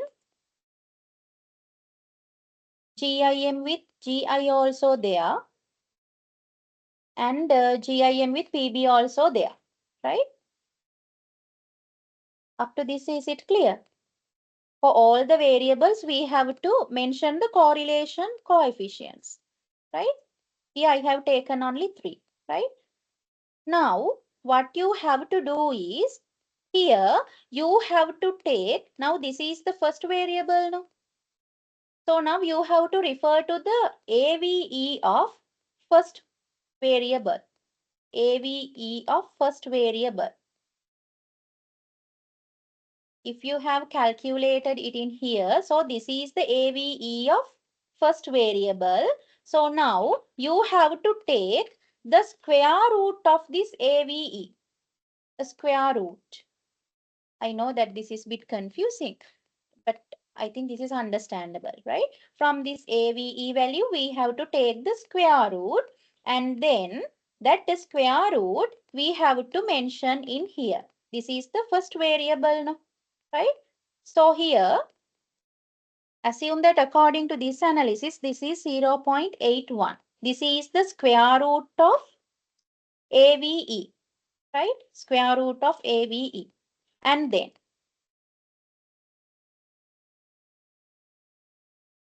here we have to take the square root of this second variable as well. So here just assume that it is 0.79. This is also based on a real data set, right? And then third variable, move to the third variable here. And you have to take the square root of this AVE and you have to mention it in here. Now assume that it is 0.76. These are assumptions, right? For the time being, these are some assumptions. So now how we are going to assess whether we have this discriminant validity or not. So here, all of these 3 values, right? Let's take.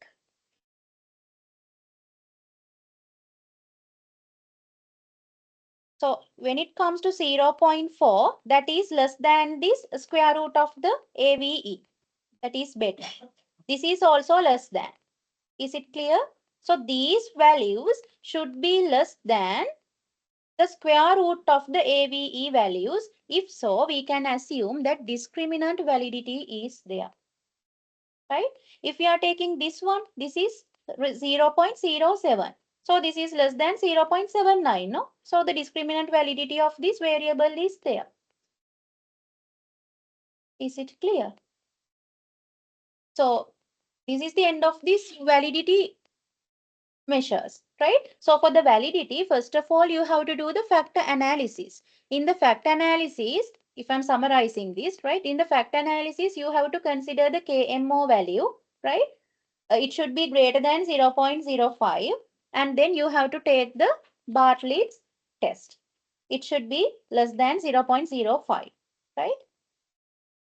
And also at the same time, you have to refer to that pattern matrix as well. If all the items have loaded, that means if there are 4 variables, so that is aligned with our study, right? If it's 3, so then we have to run another analysis for that, right? So for that, I'll give you a recording, right?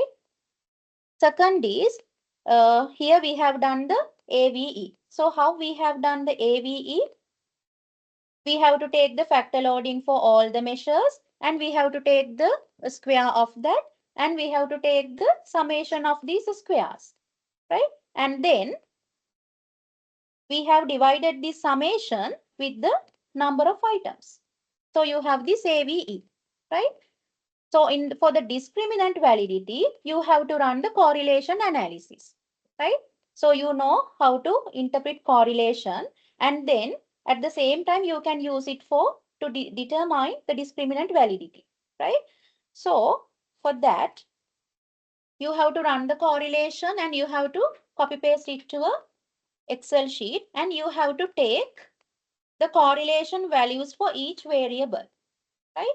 And then you have to mention the square root of the AVE values in for each of these variables, right? So the square root of AVE values should be less than these correlation values. If so, the discriminant validity is there. That's all. Is it clear? So that's about validity. So in this data set, the validity is there, right? Because if we are taking this 592, right? So definitely the square root of AV is greater than this one, right? I'll show it. Okay, so here you can see, according to this study, these highlighted ones are the square roots of the AVE, right? So now here this is 0.8. All the other figures are less than 0.8, isn't it? So for this variable, discriminant validity is there. If we are taking the second variable, the uh, square root of this AVE is 0.7, and the other figures are less than that. So the discriminant validity is there. For the third one also same. For the fourth one also same thing happens. So here we have the discriminant validity. So for our research, we can use this data set. The sample is adequate for the analysis, right? And after this one, you can run the reliability test.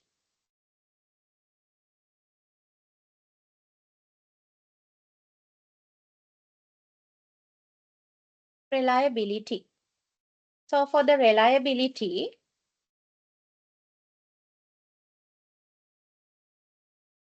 click on Analyze, then a scale, and click on Reliability Analysis. So when you are doing this reliability analysis, you have to do it for each variable. You have to do it separately, right? For one time, you have to check one variable. One variable, that means the measurement items for one variable, right?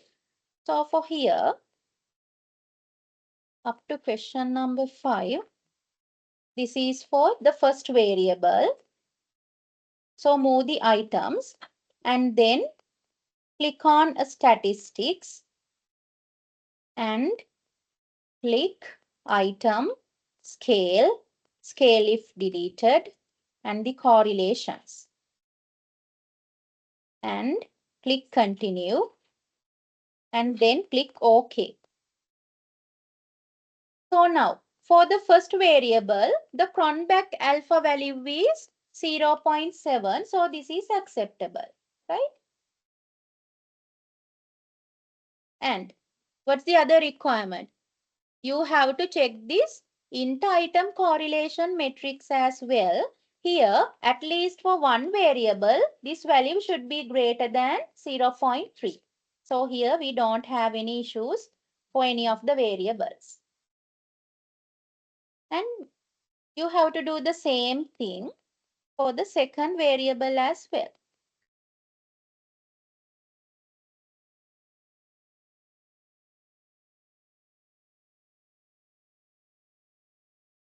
Click on Analyze, Scale, Reliability Analysis. Then we have to remove the previous questions. And we have to take question 6 to question 11.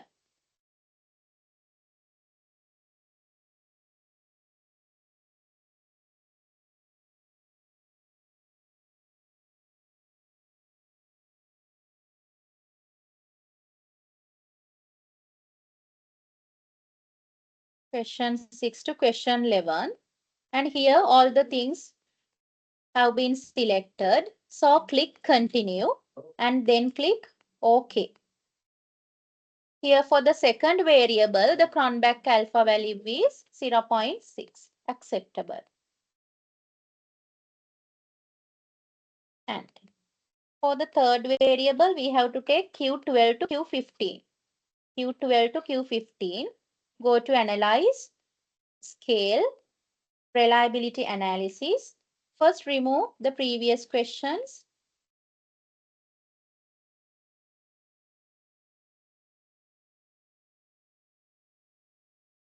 Q12 to 15.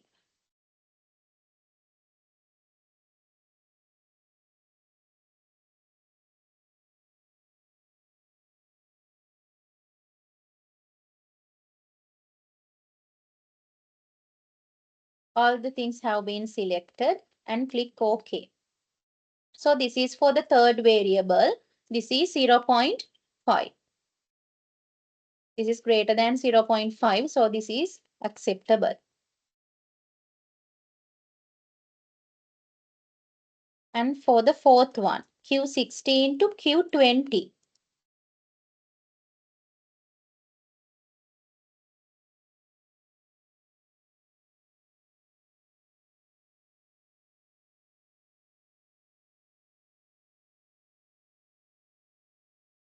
Click OK. So here 0.605.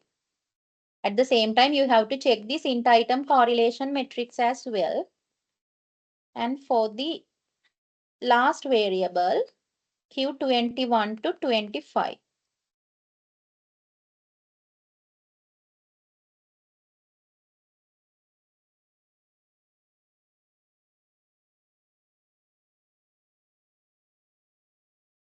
Click OK. So here also 0.68 acceptable. Which means now the validity also there and the reliability also there, right?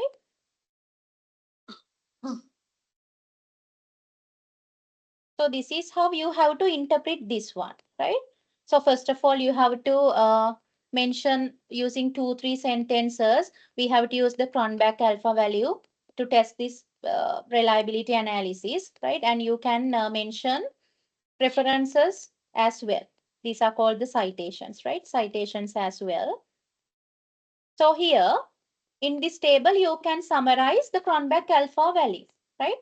We have calculated it separately, but here you can summarize it into a table. Okay. So here based on the Cronbach alpha value, you can mention whether this is reliable or not.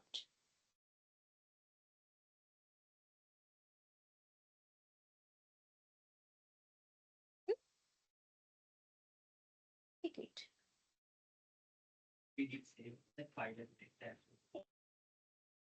Yes. For the pilot test, we had only 30. Here we have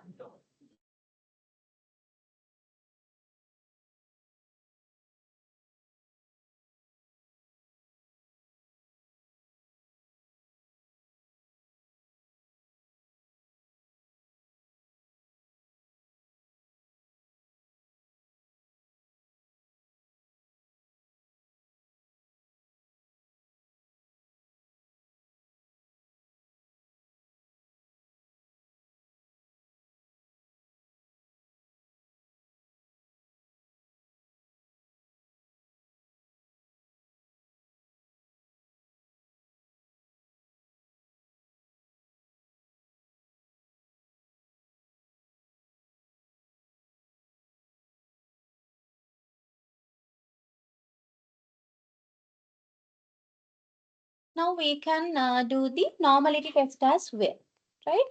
So for the normality test, go to the data set and click on Analyze. Then click on Descriptive Statistics, Analyze Descriptive Statistics, and click on Explore. Explore. And here we have to move the dependent variable. So here the dependent variable is this GBP. You have to move it to the dependent list. And here the confidence interval for mean is 95%. That's there. And here now we are going to create a histogram for this. Right? So click on histogram and also click on this normality plots with test.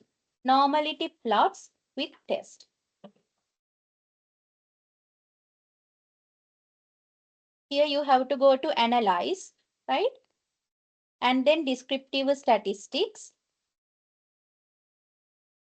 Then explore.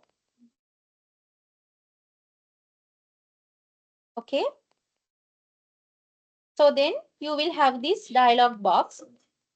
You have to move your dependent variable to the dependent list. Here the dependent variable is GBP. Move the GBP to the dependent list.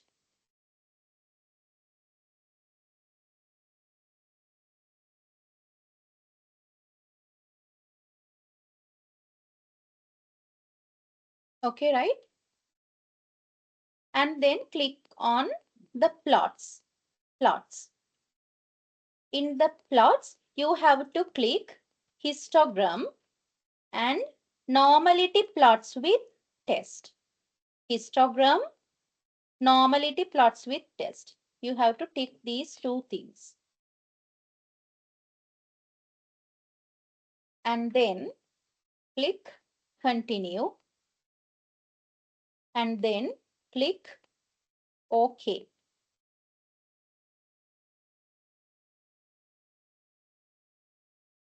So now here you can see the descriptives and also the test of normality, right?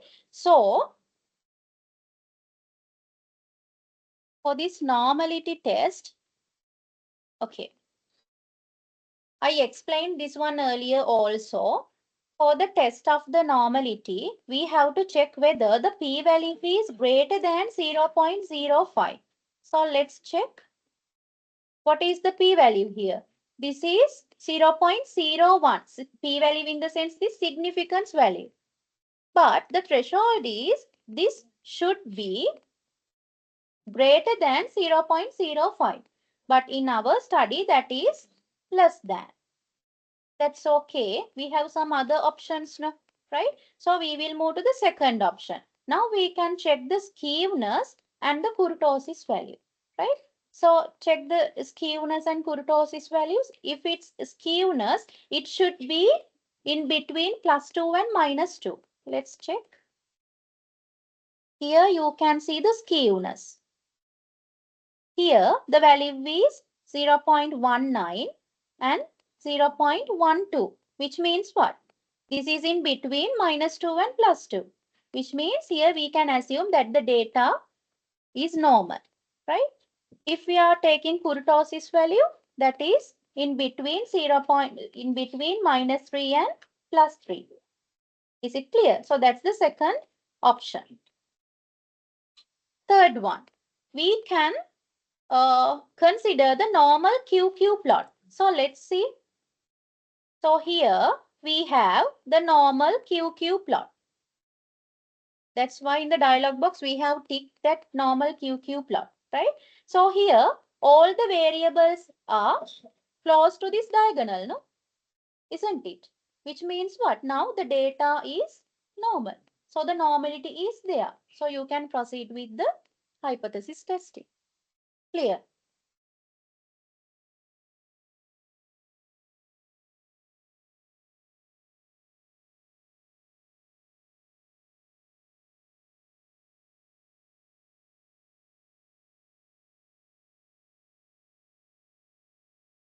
If you click on this, first click, double click on the histogram, then you can edit this one.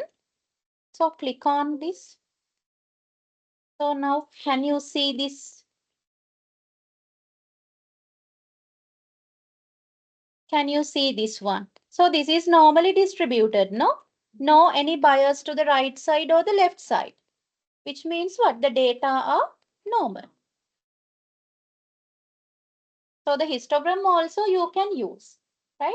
First check the test of normality using the table and then check the skewness and kurtosis value, and then you can check the normal QQ plot.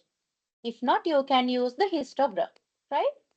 So here another thing to emphasize is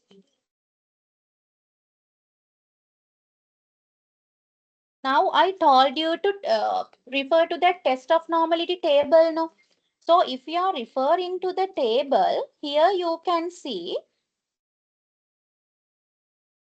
two tests are there. One is Shapiro-Wilk significance value.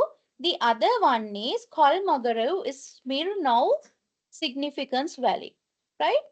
So in what circumstance can we use this Shapiro-Wilk and this the other one, right? So I have mentioned it in the slide. If our sample size is less than 50, right? If our sample size is less than 50, we have to check the Shapiro-Wilk test. But in our case, our sample size is greater than 50, which means we have to use this Kolmogorov-Smirnov test, right? So here we have to use this significance value. Is it clear? If your data set is less than 50, you can refer the significance value of this Shapiro-Wilk test.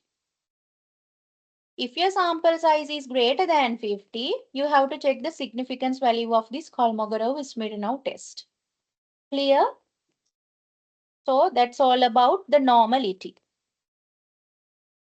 And then now we can do the hypothesis testing. And still we didn't do that descriptive analysis, right? That's the very first thing we have to do. But let's do this hypothesis testing first. So now everything is good, right? Now we can go to the regression. Okay. So go to analyze. Go to analyze. Then click on regression. Regression. And click on linear.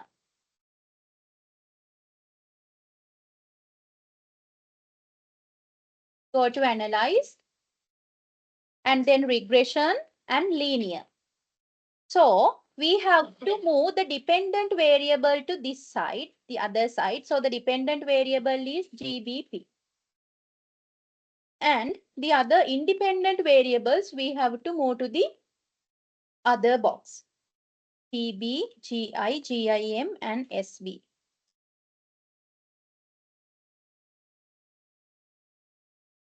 Then click on this statistics.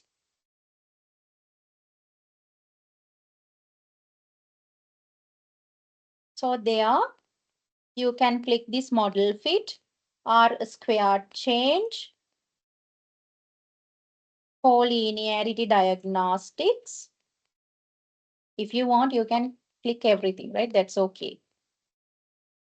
Then the Durbin-Watson.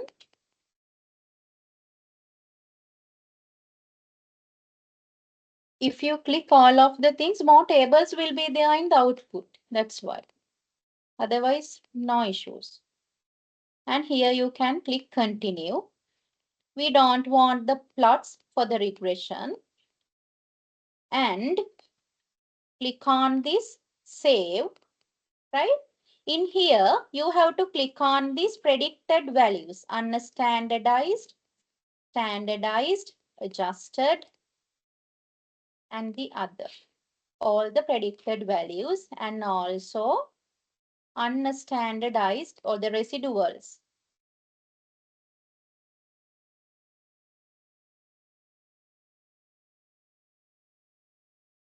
Click Continue.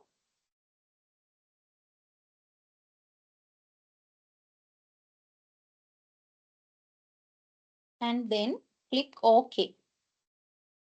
So based on this output, we can accept the hypothesis or reject, right? So here, the model summary is there. So the very first thing is you have to interpret this model summary, right? So here, can you see this R square value? This is 0.62, which means what? Here 0.62 means here 62% of the changes in the dependent variable can be explained using our independent variables. So this percentage is good.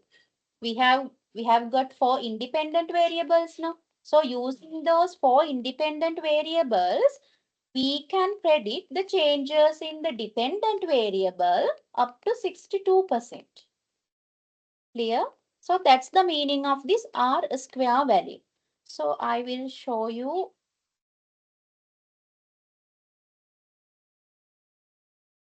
This is how you have to interpret this. First of all, you have to copy paste, or you have to, yes, you have to copy paste this model summary. And then here you can see the R square is 0.67, which means what? Yes, 67.6%, right? We can uh, explain the dependent variable, the changes in the dependent variable using the independent variables, right? So that's the model summary. And also here you have to check the significance value as well. So here it is less than 0.05. It should be less than 0.05. In our study also, significance. Yes, this is less than 0.05. And then next table is ANOVA table. In the ANOVA table, what you have to check is the significance value. Definitely this should be less than 0.05, right? So in our study, that is less than 0.05. So here you can see the significance of the researcher's model can be seen in the ANOVA table, right? This shows the significance of the researcher's model. So according to this ANOVA table, the model is of a statistical significance.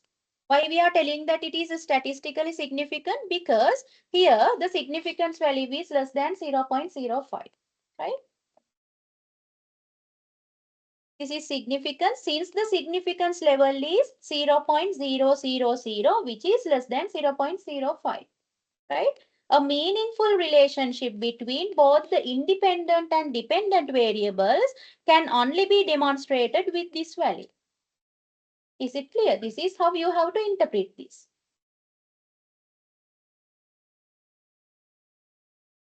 Hope that's clear. Then move to the other table. This is the coefficient table. Based on this table, we have to accept the hypothesis or reject the hypothesis, right? So how we are going to do that? So in the coefficient table, we have to check the significance value, right? So the significance value should be less than 0.05. So in this case, in our case, for all the variables, the significance value is less than 0.05, right? With the unstandardized coefficients of these figures, of these values, right? Which means what? Can we accept the hypothesis? Yes, because now if you are taking the first hypothesis, right? First hypothesis is there is a positive relationship in between the paperless banking and the green banking practices. That is the first hypothesis. So to accept the first hypothesis, you have to check the significance value. Now it is less than 0.05. which means we can reject the null hypothesis and we can accept the alternative hypothesis. What is that null hypothesis? Yes. There is no relationship, right? If this is less than 0.05, we can reject it. We can accept the alternative.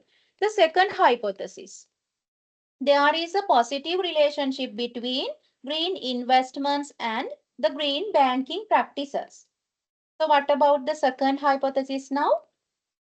Unstandardized coefficient is 0.169. With that, this is significant as this is less than 0.05, which means we can reject the null hypothesis and we can accept the alternative hypothesis. So there is a relationship between GI and green banking practices. Third one. What is the third hypothesis? There is a positive relationship between GIM and green banking practices. Now, here it is less than 0.05 with the coefficient of 0.392, right? So this is, we can accept the third hypothesis. For the fourth one, there is a positive relationship between sustainable banking and green banking practices. So can we accept it? Yes, this is less than 0.05. So all the hypotheses have been accepted. Clear? This is easy, right? So here you have to interpret it as well, right? So here you can see the first hypothesis. Paperless banking has significantly influenced for assessing customer awareness of green banking practices. So this may be differ based on your title, right? So in order to accept this, you have to consider the significance value and the beta value, right? Beta in the sense here you have to take this unstandardized beta values, right? So using those two figures, you can accept this. For the second one also the same thing we have to do. And this is for the third variable. This is for the fourth variable, right? Which means here all the hypotheses have been tested, accepted or supported. It is better if you can include a summary table at the end of this chapter, right? You have to mention the hypothesis, then you have to mention whether it is supported or not. In here, this is supported, right? So better to mention a summary table.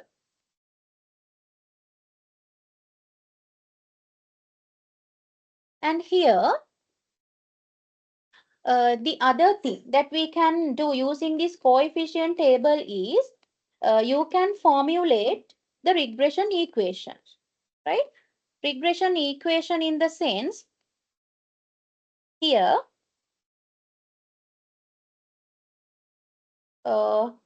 these values should differ, right? I think she has done this in a wrong way in this regression equation, right? So for this regression equation, we have to use unstandardized coefficients, right? So here we have four variables. Four variables, we can name it as x1, x2, x3, x4, right? So what is this starting figure? This is the constant. This is the constant. So here, can you see the constant? If we move to our data set, so here we have a constant value, right? So y should be equals to what? This constant 0.072 plus 0.125 x1 or else PB plus 0.169 GI plus 0.392 GIM plus 0.291 SB. Clear? So then how we can interpret this regression equation? And assume that here we are having 0.072 as the constant. Now assume that this PB is negative. So then y equal 0.072 minus 0.125. Then PB. Then again plus 0.16 GI. Is it clear? You have to check the positive and the negative mark also. If it's a negative value, so in the regression, you have to mention it as negative.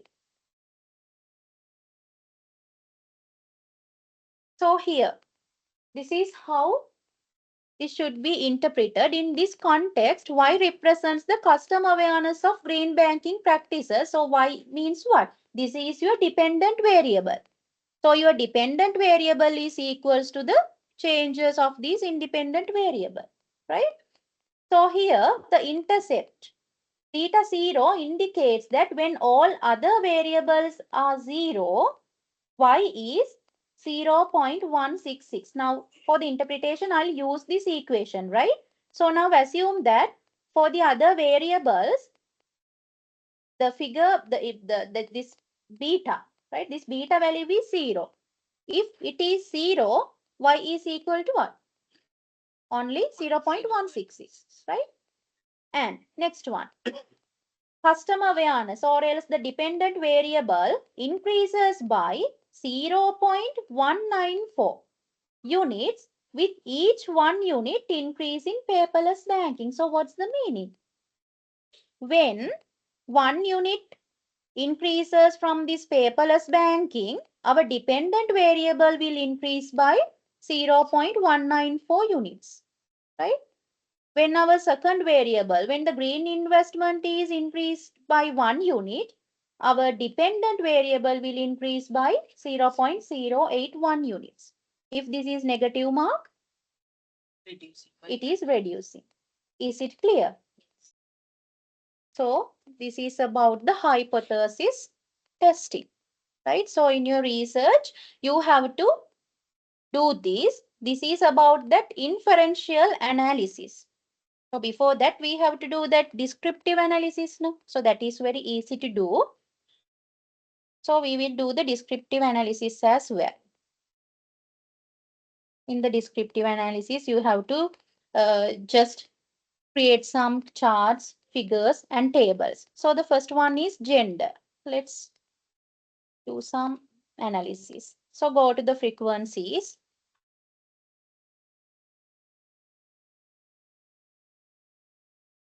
And then move this gender variable to here, right? If you want the mean, median, you can click on that. If you want the standard deviation or anything others, you can click, then continue. If you want this as a chart, if you want this gender as a chart, let's click on this pie chart. And now assume that we want to have the percentages. So click on the percentage and then click continue. We did this earlier as well. Then click OK. So here, now you can see the gender analysis. So here you can edit this. Just double click on this pie chart and then you will have this chart editor. If you are clicking on this explode slide, click on that. So here you can divide this into two parts, right? If you want to show the values, so here you can do that as well.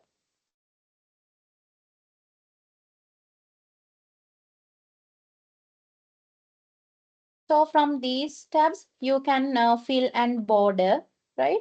Click on these things and apply. So the background colors will change, right? The chart size can be edit.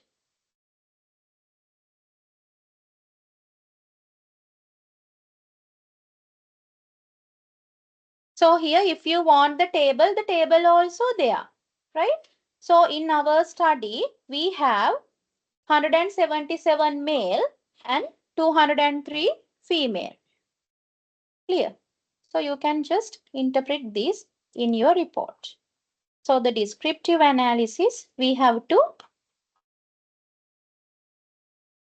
show it at first. So this is the gender analysis of this study, right? So here you have to mention the table and then you have to interpret this using 2-3 sentences, right? And then what is the other variable we have? We have the age. So let's do frequency for age as well. So go to analysis. This is about descriptive. So click on descriptive statistics and then frequency. And now we want the age and everything we have clicked earlier. So again and again, we don't want to click, right? Just here, click OK. So here now you can see the age distribution. For the first group, we have 6. For the second group, we have 274, right? So you can just copy paste this table to your report and then using 2-3 sentences, you have to interpret this. If you want, you can edit this as well.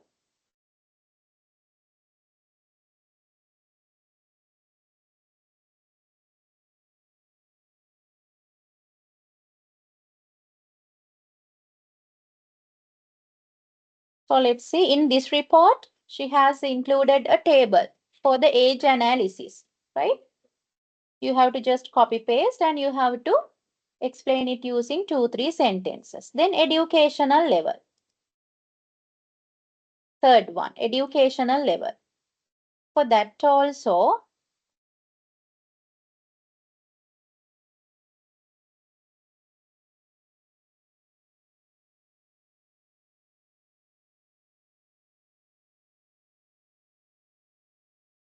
we have to move this educational level to the other side. Click OK. Now here,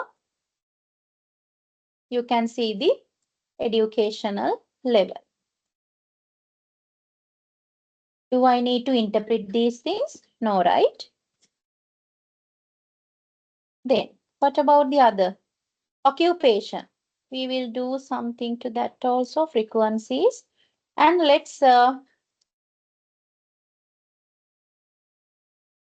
change the chart to a bar chart, right? And let's ask for the frequencies. Click OK. So here, instead of a pie chart, here you can get a bar chart.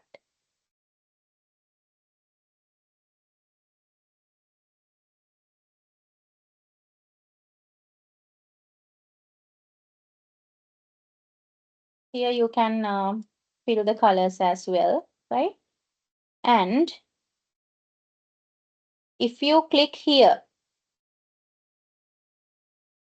if you click on this blue color button, right? This is about valuing labels. Click on here and then click on these bars. So then the frequency will appear. If not, you can use this table for the occupation. Then what is the next? Monthly income.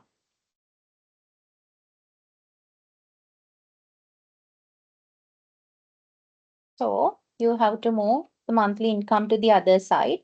And for the monthly income is also, you can create a chart for this. See here, you can take the frequencies as well. If you want the percentages, you have to select that percentage cell.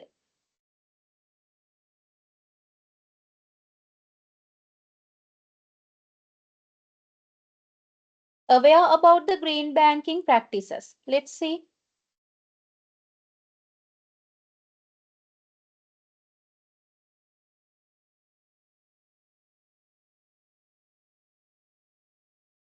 So this is about awareness of the green banking practices.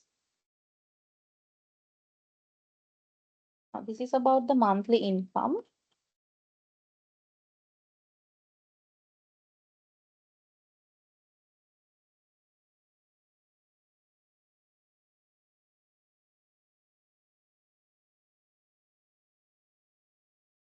Here you have to remove this monthly income and you have to move this awareness and click OK.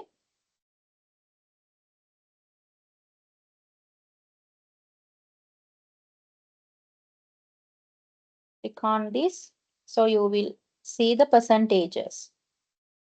So what about the awareness of these green banking practices?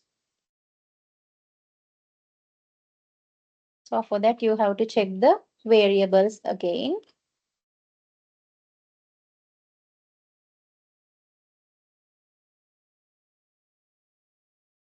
So this is awareness. And we have other 4 demographic variables as well. You can do the same things. If you want, you can create histograms. If you want, you can create table or a pie chart or anything else. Clear?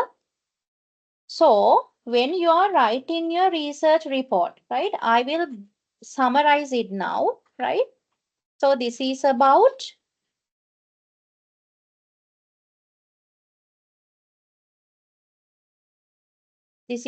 the 4th chapter, right?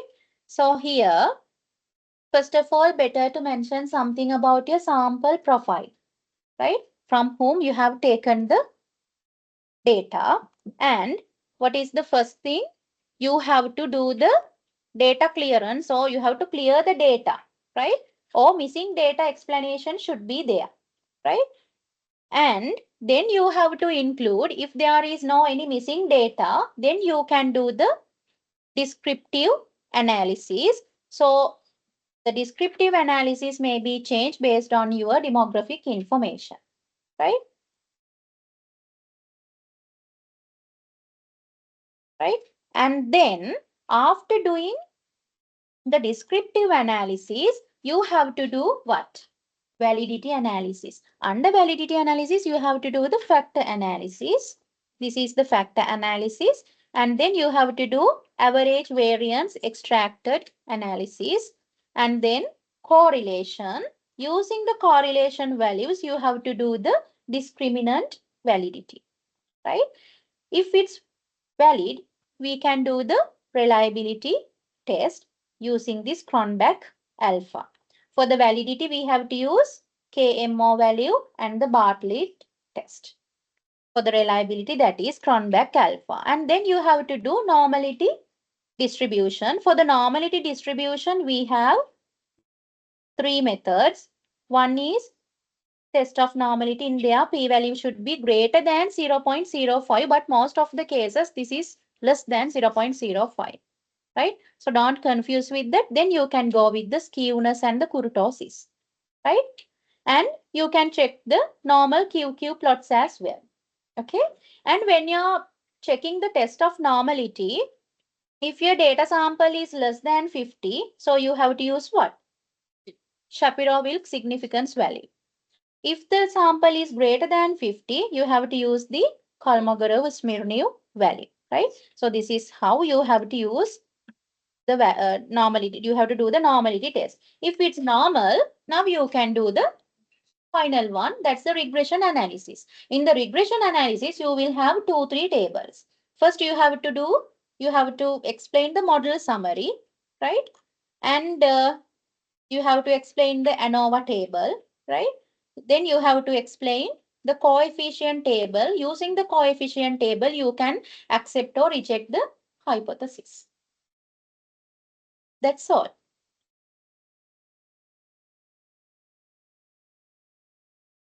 Any clarifications?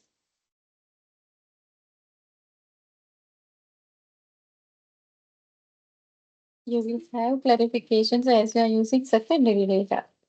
Why didn't you ask from the supervisor before selecting the title? You could have get some guidance. Okay? But your one is not an impossible one. So carry on your work and use SPSS. That's fine. And when you are running the data, so you will have limitations. So you can not point out, you can explain that in the research. Then fine.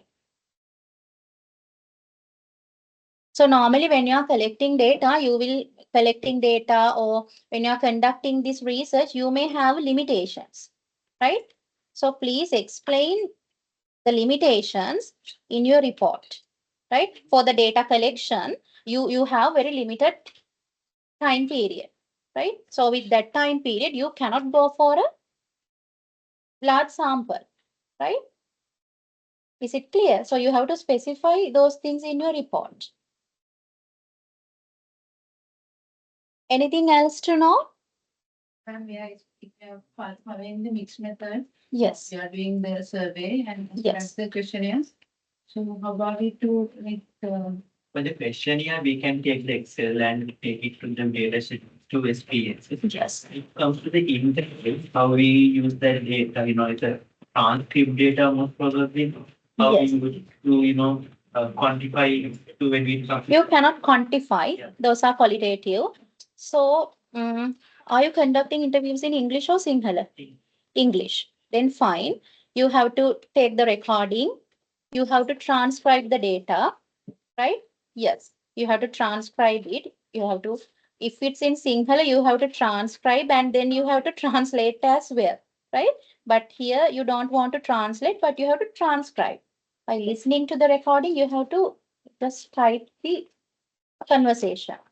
And using that, you have to do the analysis manually. Manually, you have to do the analysis. Yes, you have to do it manually. We call it as thematic analysis.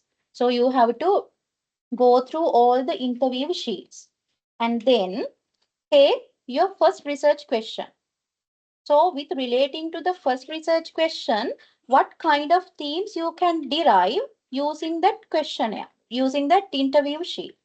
Take the first respondent sheet and then uh, by referring to that sheet, you have to think of what themes you can derive for the first research question. Then for the second, again?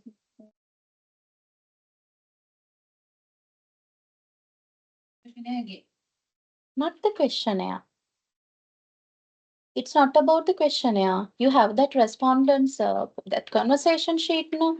So by referring to that, by reading, once you read it, right, you have to derive some themes. When you are deriving the themes, right, so first of all, you have to take the first research question. So with relating to the first research question, what type of themes you can derive? For example, let's take, Like same to that activity, like no, no, no, no.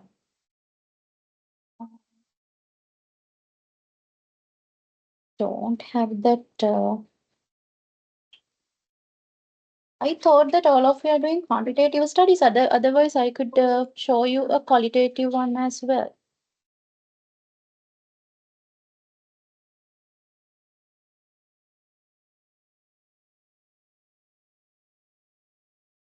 And normally in the qualitative, you can use NVivo software as well. NVivo. Only the trial can be downloaded.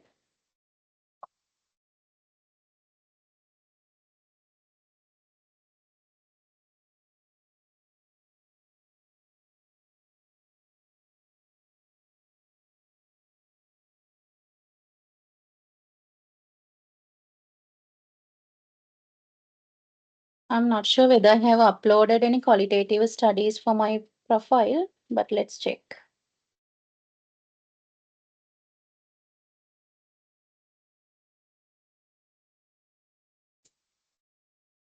Yeah, this is a qualitative one. So this is one of my research. So this was about the ecopreneurship, right? So this is a qualitative study. For this, I have conducted around 10, 12 interviews for this. This was a small interview, a small study. So here, now you can see the research question, right? What factors are fostering rural ecopreneurship? What factors? So then you have to read your conversation and then you have to derive some themes or the factors. Is it clear? you have to give the solution to this research question, right? So for example, You're basically asking the same question for the each. yeah, but that is semi-structured. Based on the response, it will differ.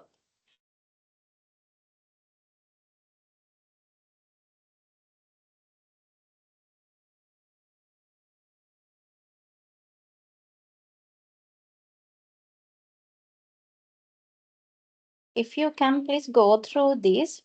So here in this section, I have discussed the factors fostering rural ecopreneurship. So in this section, you have to derive the factors, right? So after deriving the factors only, you can go to this second question, right? Second question. Does rural ecopreneurship enable an individual to access possessions and livelihood opportunities? Blah, blah, blah, right? So with relating to that second research question, again, you have to derive the themes. If you are taking the first one, so what factors may be there? In order to enhance the rural ecopreneurship, what kind of factors will be impact? Maybe the financial factors.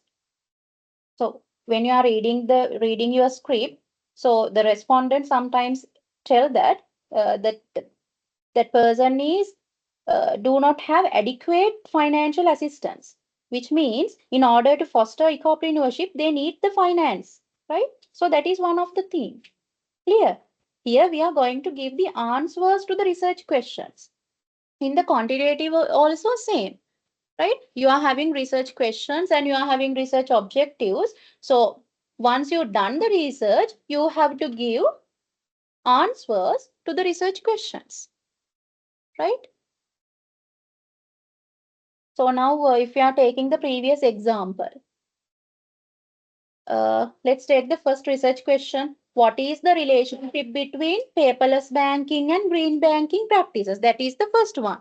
So through the hypothesis testing, you have given the solution. So there is a positive relationship. Is it clear? Like that for a research, always you have to give solutions at the end of the research, right? If you are doing the qualitative one, definitely you should have a thorough theoretical background or a framework, right? So in this study, that was about this Schumpeter's theory, right? So like that, you should have a thorough theoretical background. Okay. So that is how you have to do a qualitative one. And definitely you have to include the demographic characteristics of your sample in a table. It's a must. Seen here, this all of my themes, right, are in align with the framework I have used. In my framework, I have these components. So my themes are also aligned with that components. Clear? Qualitative in the sense you have to do a lot, right?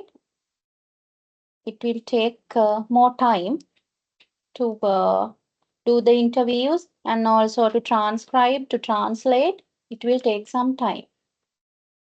And I have some other small software for to generate that visual things. So I will share it with you. For the qualitative researchers, you can use that. You can create that word clouds using that software. Okay? I will share that. Any other clarifications?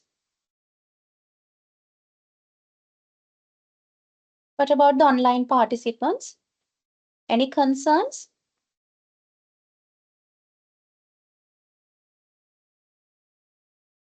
Any concerns?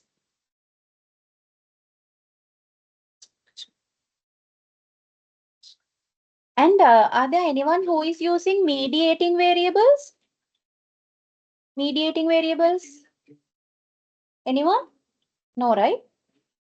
Just the independent variables and the dependent. Fine. If you are using mediating variable, then you have some other analysis methods as well, right? So that's why I have asked it.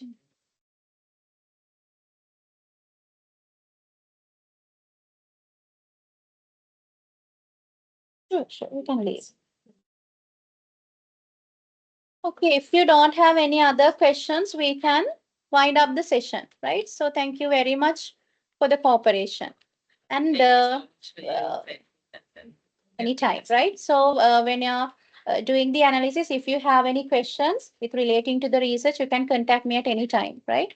I'll be there for you guys. Thank you. Okay, you're welcome. It would be nice to meet you. Same here. I have a few things.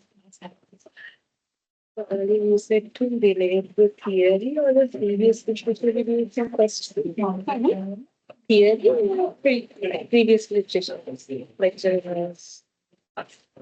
Normally, we are recommending to use a theory.